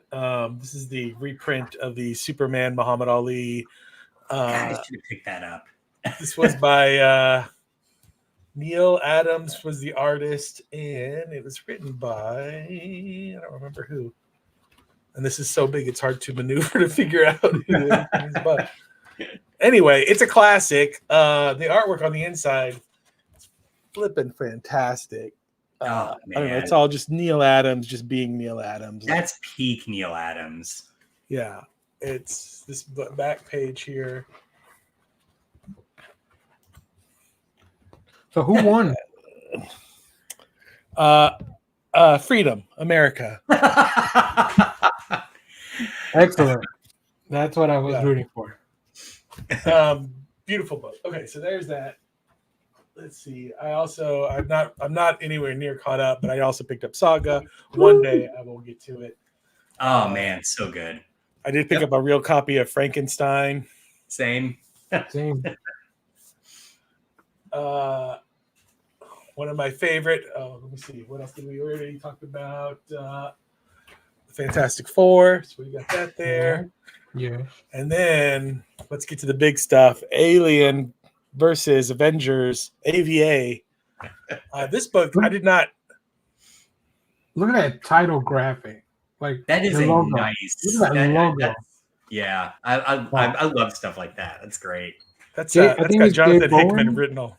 I believe it's Jay Bowen who designed the book. So kudos to Jay Bowen. Designed by Jay Bowen. I had no idea where this book I mean, obviously Alien versus Predator, but the fact that they placed it where they've placed it in kind of a alternate whatever universe, maybe sort of. I love it. I think this is awesome. This book blew me away. I was not expecting big things from it because usually when you get these kind of, even though they're the same company now, but these kind of cross promotional things are not great. I love the little 20th Century Studios at the corner, and then in association with Marvel, like it feels cinematic. Like there's some cool moments in this. I don't know if I don't want to spoil anything, but Apocalypse has an amazing moment in this. Yeah, like where I just think it's so cool. The Hulk. You were talking mentioning. Clay was mentioning the Hulk and Avengers Twilight. The Hulk plays a big part in this as well. I'm just super excited for this. I was not expecting anything near this good, and so I was very pleasantly surprised. Which, I mean, it's a Ribic with Jonathan Hickman, so like they've done some great stuff in the past. During my review on the channel, like I mentioned that I wish I had recorded my reaction to the last few pages because I could just feel my face grinning like a dummy just out of pure joy of what I was reading. The Miles thing, yeah, it's great. Stay tuned. I'm dropping a video later. If you want spoilers, I'm dropping a video where I'll just talk about everything that happened in the comic, like full of spoilers. So yeah, great stuff. Definitely, I love it. Definitely. This is Batman Off-World #5. It feels like it took forever to get this issue, but this might be my favorite Batman issue that I've read just in general in a while. There's one more, right? I believe so. It seems like it. Yeah. Okay.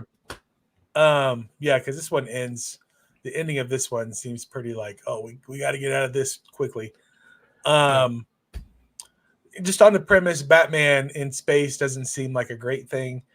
But this issue like brings it full circle because the whole first part of it is him just being like, I'm fighting an alien in space, but it's no different than being in a crowded alleyway in Gotham, and he's trying to make everything make sense. And fighting crime is just fighting crime.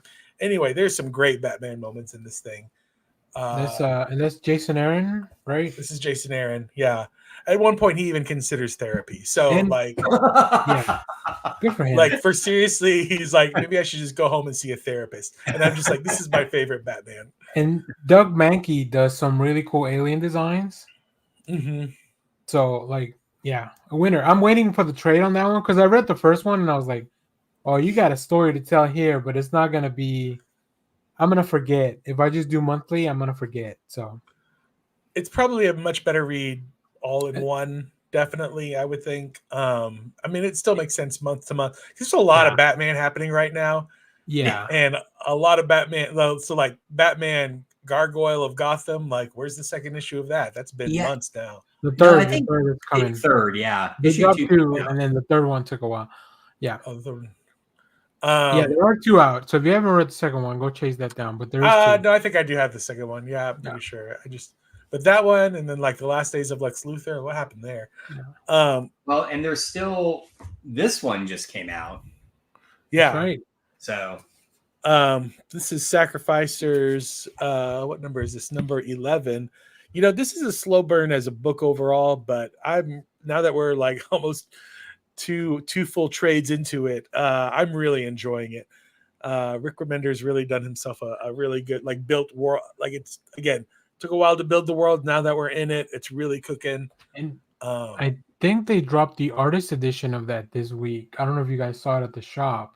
Oh, I didn't see it. I didn't see one at Titan, so maybe something you had to special order, but it's like a larger white, black and white thing. I think it's supposed to be larger because it's $24, so I would expect it to be, if for just one issue, I would expect it to be larger. Yeah. This is the latest issue of Zatanna Bring Down the House. Yeah, I got that. Which Bringing Down the House. I got the same cover. I picked up. I nearly got that one. Is that Tula Lotte cover? If I see Tula Terry Lotte, Dodd? huh? Is that Terry Dodd? No, it's Tula Lotte. Oh, Jesus! All right, I should have realized that. I mean, But Terry Dodson does do a cover as well, so maybe that's what you're thinking of. I love that book. This book is so great. It's so much fun. It is totally going to be. I bought all the issues and I bought the collection. This is one of those that multiple buys in different prints. Yeah, this artwork is just. Where's the? I was trying to find the one of the big bunny. Oh, here we go. Look at that thing. Oh my God. I love it. The buck teeth with the rest of the sharp ones. The latest issue of Void Rivals was really good too, I think. What number is this is issue number 12.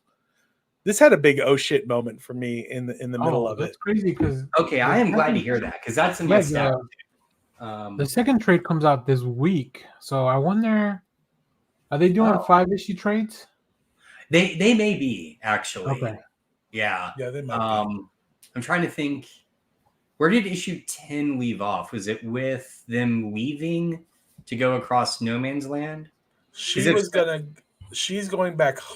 She got put on this spiritual journey by, I think that she was like Elita 1 or somebody like that.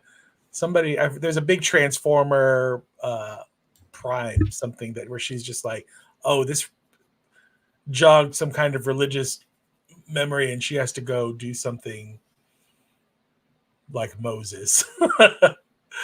And then he was going to go back home to his people and be like, hey, there's a whole conspiracy. This is why we've been fighting this war. So that's kind of where issue 11 left off. And so this picks up with him like Hello Darkness number 2. Also really good. It's a horror anthology from BOOMStudios. The only thing I'm waiting on, and sorry to interrupt, but I'm gonna ask: are these like? So I picked this one up. This is the Jenny Frison cover. Are these like multiple parts of a story? There's only it's an anthology except for a story which is by Garth Ennis, which is a continuation. So, but that's the only story that continues. All of them are one and dones. All of them are one and dones except for the Garth Ennis story, which carries through. That was my hesitancy because I like anthologies. I don't like anthologies when they break them up into multiple issues because then I get like confused. Yeah. Hunger in the Dusk book 2, or book 2, number 2. Again, just like Sacrificers, it was a slow build. G. Willow Wilson was building her world, but now that it's kind of built, it's really starting to take off. X-Men number 3. This is the best issue of this X-Men so far. I can deal without the Magneto temper stuff.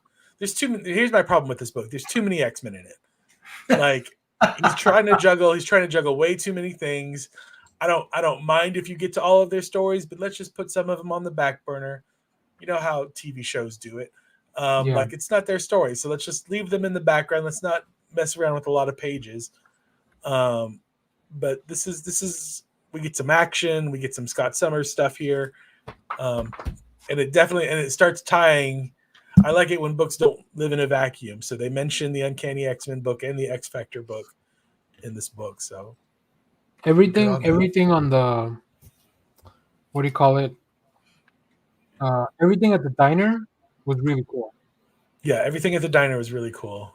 I like all the Scott Summers stuff. Yeah. And I like Jed McKay as a writer because he likes to play these characters off of one another with the witty dialogue and whatnot. And so the characters that he has to play with are real fun. But I also think that he's just trying to cram way too much into it at this point. Definitely the newest issue of Grommets was really good. This is the newest issue of Green Arrow. I like that they brought Tomorrow Woman back from the that was wild small JLA 2 issues that she was in. When I saw, I was like, who the heck is Tomorrow Woman? And why does she look so badass dropping in on them mid-flight? She's in one Grant Morrison JLA issue, and I love it. Sounds like a Morrison character. Yeah, it is. This is the newest issue of Captain America. I wonder if this is issue 12, but it feels like the storyline is coming to a head So I wonder if this is about to get a. I wish that book had hooked me more. Yeah, it's interesting. It's not. It's a slow Straczynski book. Yeah. So it's kind of like a. I did get this. Oh, sorry. No, go ahead. I haven't finished reading it yet, so I can't speak to it. But I do have a copy of it. Yeah, I was gonna. Can I show you guys all the ones I haven't gotten to yet? Go for it. Yeah, because I know you got drunk. So I'm excited because Black Cloak is back. This is issue 7. Really hyped about that. If Kelly Thompson and Meredith McLaren can do what Saga has proven to do, which is we're going to keep this one team and take breaks in between storylines, I'm here for it. It's a great book.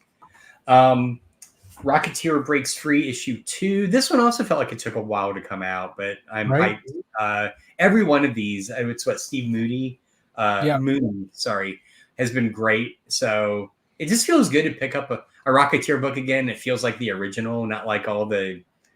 I hate to shit on the original reboots, but they just felt very not in tone often. So, Conan, I'm continuing to love. If you guys are not reading this, you're fucking missing out. Pick up Conan. Who's writing it? Number 14. They're actually about to start doing a big kind of crossover story. Jim Zub, right? Yeah, Jim Zub. And the crossover is actually tying into, which I thought was kind of interesting, with the new issue of Savage Sword, which is the Battle of the Black Stone. Mm-hmm. So I'm hyped for all of that. I was like, who's Conan crossing over with? DuckTales. No, sorry. I meant crossing over in like the various titles. So there's all those characters, like what's it called? Like the pirate one. Bailey. Anyone, I picked this up mainly just based on the title. Anyone else pick up Huge Detective #1? Can't say I did. This is like, I'm kind of ending just all the weird ass shit that I got. Huge Detective looked like an interesting premise and the art looked kind of good. So I grabbed that. This is the one I mentioned a few weeks ago that I guess my store must have missed out on. So I only got it now. I just want to stress, I picked it up solely for this cover because it made me giggle. And every time I look at it, I just cackle a little bit. The Pedestrian. I just fucking love this cover so much. You know, Speedwalker stops crime. I'm assuming that's what this book is about. It's Magma, right? Magma Comics. Magma, yeah. I've seen a few other things. It looks like the character in Watchmen that slid underground. Oh, dude, yeah, exactly. Oh, that's a good point. I love these EC Revival books. Here's issue 2. Good. Oh, we got the sci-fi one comes out next week, Cruel Universe, and then they're doing another one. I think it's a fantasy one. I think they're doing another fantasy anthology. I'm still here for this. That's awesome. Yeah. Okay, this one I'm a little torn on because it's basically Popeye is manga, which I'm not super into. But apparently this is the origin story for how Popeye loses his eye. So I'm kind of here for it. Wait, Popeye has only one eye? Yeah, that's why he's always squinting. I thought that was just a stylistic choice of like, because he's got the pipe on one side. Oh. He lost his eye at some point. Do they explain what happened to his arms on the next one? Steroids. That's what happened. Anyway, but I'm intrigued by it. So this is I Lied Popeye #1. Let me tell you I don't know if I need to know how Popeye lost his eye. I don't know if I need to know either, but I'm gonna find out. It was Apocalypse. Jesus Christ. Story and art is by Marcus Williams. He was one of the 4 horsemen. Yeah. Right. Yeah. But anyway, that was my massive freaking week of comics. So nice. Too much. Now, Josh, I know you got to go. Yeah. You send me a link on the chat so we can show that real quick. I'm guessing it's your recommendation, maybe? It is, yeah. This just dropped. I got it in my inbox yesterday. I haven't bought it because I'm trying not to, but it is Mondo's reissue of the Batman score with the Batman 89 hardcover in it, which that's value. Just perfect. I mean, that book is perfect. The soundtrack is great. So anyway, huge recommend. That's not a bad deal at all, actually. It's really not. And a book? Yeah, for that and the book. I mean, typically you pay that much just for the vinyl. So yeah, because the book is like $25 usually. On its own. Yeah. So yeah. So and the vinyl $30. That's a pretty good deal. This is a pre-order, by the way. It doesn't say when it's actually coming out, but I assume it's going to sell out pretty quick. So okay, I bet they're doing this kind of like a soft Kickstarter type thing, like that's an interesting pre-orders, and then we go to print, right, to make sure you get it. That makes sense. Cool. Anyway, I got to bounce, guys. Thanks, Josh. Thank you. For coming back. You. We'll see you later. I'll see you next week, and hopefully have fun with your parole officer. I will. You know what? Colombian jail, not bad. It's like Swedish jails. It's kind of like staying in a nice hotel. I'm here for it. Great coffee, I hear. Very good coffee. Yeah, exactly. All right, you guys take care. I'll see you later. Well, let me talk about the rest of my comics that we didn't talk about. It's a lot, too many, I think, but I'll just kind of go here. So I'm still reading NYX. This is NYX 2. It looks like each issue is going to be about each one of the members of the group. So this one's about Wolverine, Laura. The first one was about Ms. Marvel. It feels almost like a kind of a noir story with Laura Kinney, which is interesting. I'm still not sold 100% on the book, but if they keep doing interesting stuff like this, I'll definitely. So. I dumped out after the first issue. Yeah. I get that. I did that with X-Force. So, I also read Faces of the Moon Knight #1. This is a little anthology book where they're gonna just talk about other people that have been Moon Knight, and they introduce one. Yeah, they introduce a Moon Knight from the Crusades in this one, and it's drawn by Rod Reese. So, nice. Yeah. I love. Also read Archie, The Decision #1, where he finally picks between Betty and Veronica. It's Jughead. It's Cherry Blossom. It's by Tom King. Yeah. It's Sad Archie. It's by Tom King, but it's drawn by Dan Parent, so like it's in the style of like, the old Archie comics. I thought, I saw it. I didn't realize it was written by Tom King until after I'd already gone to the comic shop. What I think is interesting, because I don't think of Tom King as an Archie writer, except that he's been writing that Love Everlasting for like forever. Yeah. So I'm like, well, maybe he is kind of like, after thinking about it upon second thought. He loves love. And it's a really fun story. Okay. Also read Berserker, The Lost Book of B. This reunites the original team of Keanu Reeves, Matt Kent, Ron Garney. Like everyone's kind of back for this oversized, super violent story, as a good Berserker book should be. There's a bomb on your bus. That's right. Yeah, it's all bombs everywhere. All through, there's been bombs in every era of humanity, which is weird. Yeah. We cannot stop this carriage. We cannot go on the 25 verse of this carriage. I'm a big sucker for clones, so I read Chasm of Cain, Curse of Cain #1, where you have Ben Reilly and Kane Parker going at each other. Two clones fighting it out. Yeah, that sounded way dirtier than I meant it to be. Also keep reading Ultimate X-Men. This is #6. They reveal who the bad guy is, and it is exactly who I thought it was from the beginning. But it's still Peach Momoko doing some really cool shit. So Magneto? No. I don't even want to spoil it. What else? I picked up 2 covers of X-Men this week. I don't know why. I think I just want to have the Stegman ones. And of course we read Frankenstein. The last book I read, Task Force at 7. This is the Absolute Power stuff. This one's about the robot that stole the Flash's powers. Really cool stuff. And then I picked up, and I think this is supposed to come out next week, but my shop had it there, so I grabbed it. This is the Flash Gordon Quarterly. So this one's the anthology. Unlike the one we read that we didn't really like. Yeah. And so we didn't talk about it. This one's an anthology. Wasn't that more?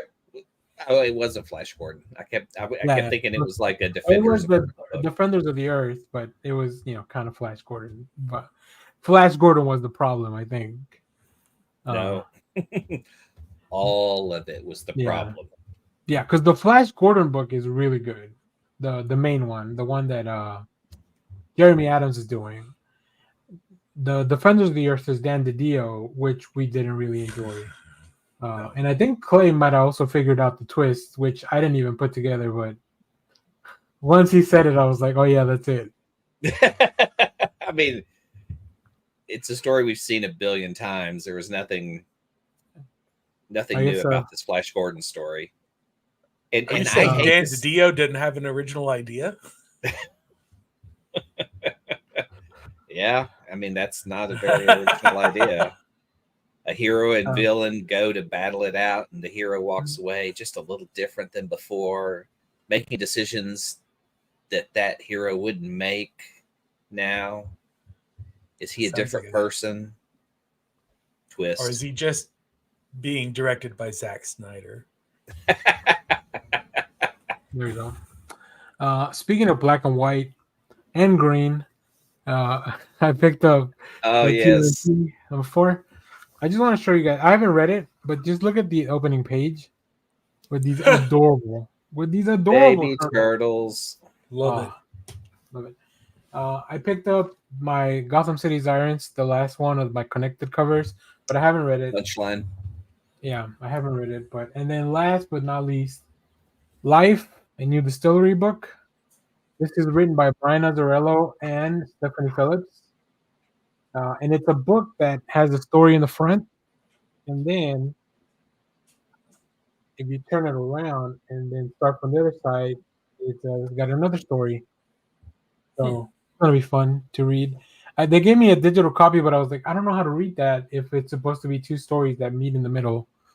Yeah. So before we talk about our comic review and wrestling and close out the show, I've been picking up these little compact comics. So now I have Dark Sector, All-Star Superman, Court of Owls, Batman Crush, and then of course my $7 Watchman, because I thought just like Alan Moore intended it for me to get the whole thing for $7.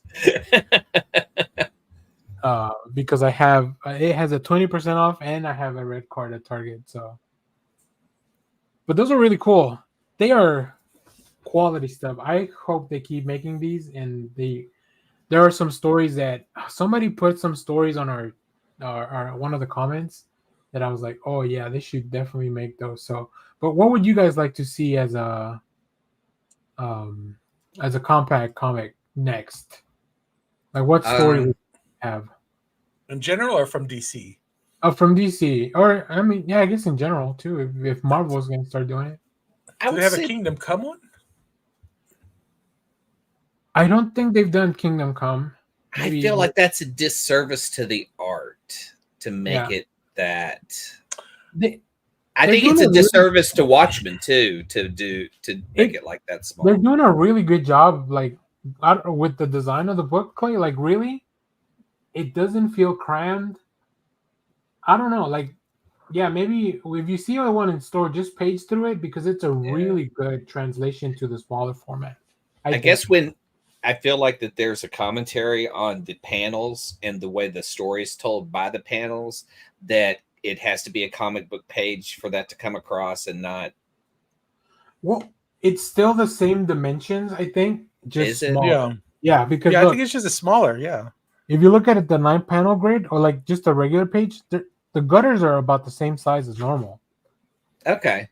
Yeah, I think just look at this. Like, it's still like, it's not like it's got abnormally large gutters or anything to like, make it fit. So yeah, they definitely put a lot of thought into this. which I appreciate. Yeah, I would do like Kingdom Come or maybe even Justice. Yeah. Maybe some of the lesser known stories too, so that people can. World's Finest. I'd like to see some World's Finest collected. Oh yeah, that'd be cool. For Kyle, 0 Hour. They're re-releasing the 30th anniversary 0 Hour issues. This week I saw one and I was like, I'm not buying this because then I'll have to buy them all. I mean, I do love the format and the look, and like you're gonna have a sweet little section of your library with those. Oh like yeah. That. Yeah, I'm excited. All right. Let's see. Let's do wrestling first because Clay has some wrestling news as well that you want. So we'll start with that. and then we'll talk about BashAtBerlin. Well, actually, I haven't watched it yet, but there is a Juggalo Championship Wrestling episode 1 that dropped this past week. So I'm very curious to see, because this is going to be the ICP wrestling arena, I guess. I'm just curious. I'm there. I'm ready to sell out Madison Square Garden.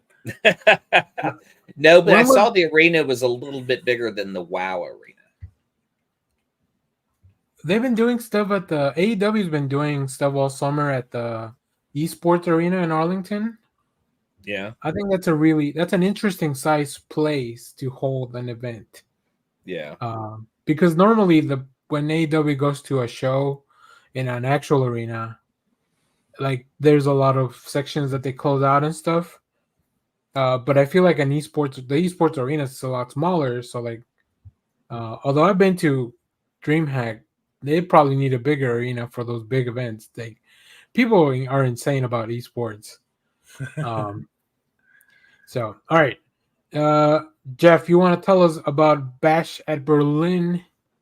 Yeah, I'm watching a little bit of pre-show right now. BashAtBerlin. It's early, right?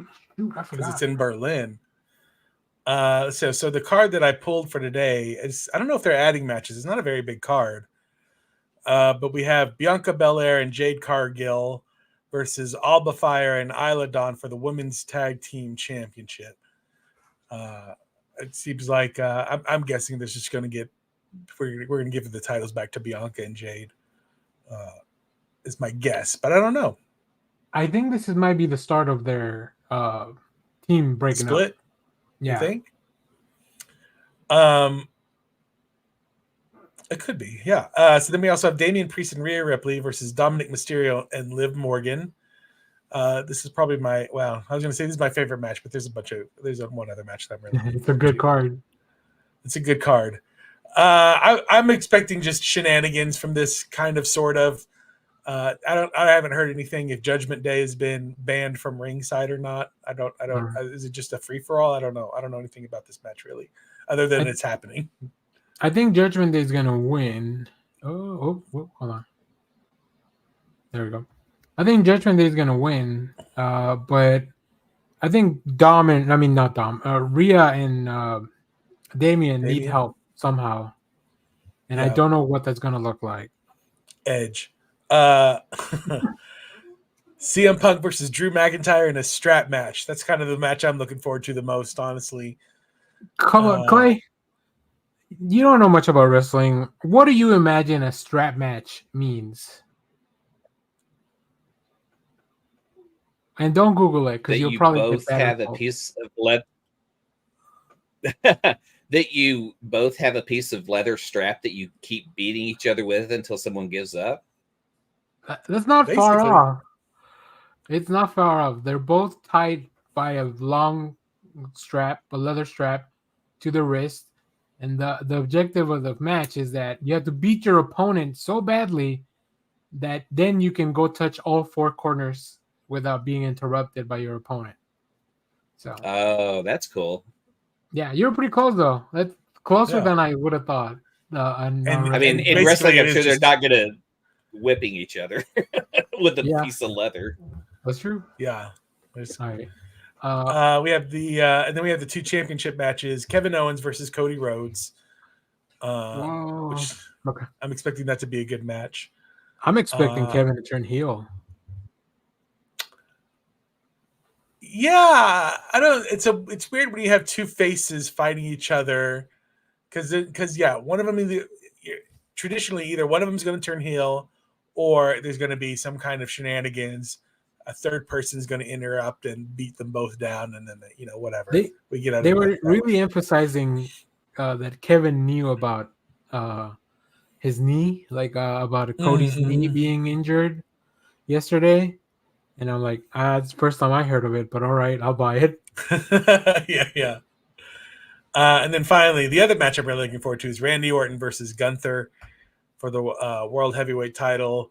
Both of them are very methodical, slow workers that hit very hard.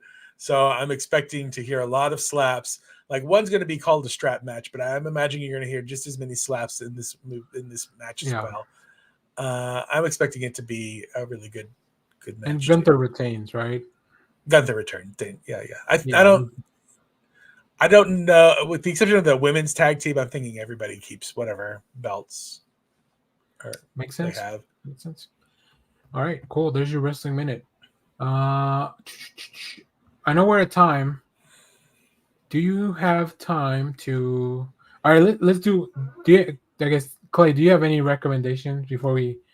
Because we're gonna do the comic review, but before that, actually, A Death of X it landed the ending really well. I kind of recommend that for an old read. It was worth picking up because I really love the art and the writers on it. So, to see kind of someone take and do the stereotypical story and do a twist on the ending, I really liked. Nice. All right, Jeff, do you have any recommendations before we get out of here? Before we do the review, the Jerry Lewis Telephone on YouTube. Just YouTube it, search it on YouTube, go watch a clip or two, or if it's still a live stream, go watch the live stream for 10 minutes. It'll blow your mind. You're wild, Jeff. You're wild. I'm going to recommend. What should I recommend? I kind of want to watch that Blink Twice movie with Channing Tatum. But I don't know if I can recommend it because I don't know if it's going to be any good. But it looks interesting. I will say, as far as good stuff. Yeah. As far as comics, there's a lot of cool stuff coming out next week. But let me see if I can narrow it down to one thing. I'll say this. I've read the fifth and final issue of Tom King's Animal Pound. Oh yeah, is it good? Well, it's great, but like any Orwellian tale, it's fucking depressing. So, but it's really well done. I will say they had to put in a warning that the book was written before the events that happened on July 13th with an attempt on someone's life. I'll just leave it at that. Oh. Which is insane to me. So there's a lot of allegories of like maybe real people and events in the book. So yeah, it's interesting. It's a great book, and but like you don't read 1984 and then you're like, hell yeah, let's go, right? Or you don't read Animal Farm and then like start cheering and recommending it. But I do want to recommend it to people because I think it's a very well done book, that it's obviously got a lot to say and it's very poignant. So there you go. All right, to close out the show, and we don't normally do it in this order, but we play with the cards that were dealt, which is funny because this book has a lot of cards involved. Our friends over at BOOMStudios sent over Minor Arcana #1. This is a new book from BOOMStudios, written by one of our favorite Canadians, Jeff Lemire, and with letters by Steve Wands. Now, let me give you a quick synopsis of the book, and then we'll talk a little bit about it. In this book, Teresa, a daughter of a small-town psychic fraud, returns home to care for her ailing mother, however, begrudgingly. But when Teresa discovers that there may be more to the magic than she originally believed, she'll find herself caught up in a town that desperately needs her help. One of the most renowned creators in comics, New York Times bestselling and award-winning writer Jeff Lemire, arrives at Boom with an extra length opening chapter, a must-read ongoing series inspired by an intricately linked to tarot, perfect for fans of creator-owned work like Helena Windhorn or Lock and Key, which I think that's setting the bar pretty high, but this is Jeff Lemire. Now, yeah, Jeff, you got a chance to read it. What did you think of this book? I enjoyed it. I just came off of reading Fish Flies by Jeff Lemire. Yeah. So it's very much in that same kind of vein. I'm kind of I like Jeff Lemire stuff. So if you love Jeff Lemire stuff, you're going to continue to love Jeff Lemire stuff. Because it's all him. Art, writing, it's all he's doing him. everything. Yeah. Except the letters. So this is So this is very much in that same kind of vein. It's good. I enjoy it. I think his stuff kind of reads better sometimes in trade. So I might trade weight on this. I might go some creators. I'm like series on, series off, series on, series off, just so I don't get burned out with them and I don't spend too much money. But this is just a good, kind of that Jeff Lemire. Everybody's just a little bit sad, Everybody looks a little bit run down. They look like they're from a failing town in middle America somewhere, kind of thing. It's just that kind of blending of everyday life sorrows with just a little bit of horror and mysticism that you can kind of weave into. That's what Jeff Lemire does, It's just that it's interesting because, as I was reading it and I'm just dropping some of the art preview pages, I kept thinking like, what is scarier, right? Like the supernatural stuff that we're seeing, or the fact that Teresa has to come back home after her life is kind of, I don't know, like in disarray. Her mom is ill, like she has no prospect. Like what? Like I don't know where the horror or where the anxiety is coming from in this book. If it's more like her real life stuff, or then all the stuff that she kind of uncovers as she goes back home. I think Lemire's art is probably pretty divisive because he's got a very specific style. So I can see like Fish Flies. That book made me like it gave me the creeps just looking at it in some of the pages. Yeah. This one doesn't have that kind of stuff. Yeah. But I really enjoyed it too, especially like towards the end. Like I said, the real life stuff is interesting, and it's like, oh shit, like it feels like it's a bad situation already, and then you throw on top like the more supernatural stuff or whatever's happening towards the end of the book. So I quite enjoyed it. This sort of reminded me of like, this is like the downer version of like Friday. Or Friday's already pretty messed up too. So yeah. But okay. Yeah, but I enjoyed it. I very much enjoyed it. Now, Clay, I know you didn't get a chance to read it, but did we pique your interest to be like, oh, I'm checking this out after? I am. I'm going to check it out. Jeff Lemire. Yeah, for sure.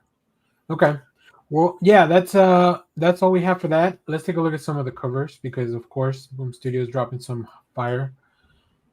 I might end up picking that Tula Lotte cover in the middle. But there's good stuff. All three are good. Cool. Yeah. So cool. All right. Well, thanks to Boom for that. I think we're kind of done with the show now. So yeah, I didn't realize we had done so much today. Not just today, but like over the past few weeks, like with the tier list, that was a lot of fun. We'll probably put all that in one consolidated video, just so you can go back and watch the whole thing. So cool. Anything else you guys want to talk about? Kevin Owens just hit the ring, so okay, I gotta get off. Gotta go watch. Right. Well, thanks for watching, everyone. We'll see you later. Bye-bye. The most important thing in life will always be El Bebo. Peter loves you. Simon Center, get the fuck out.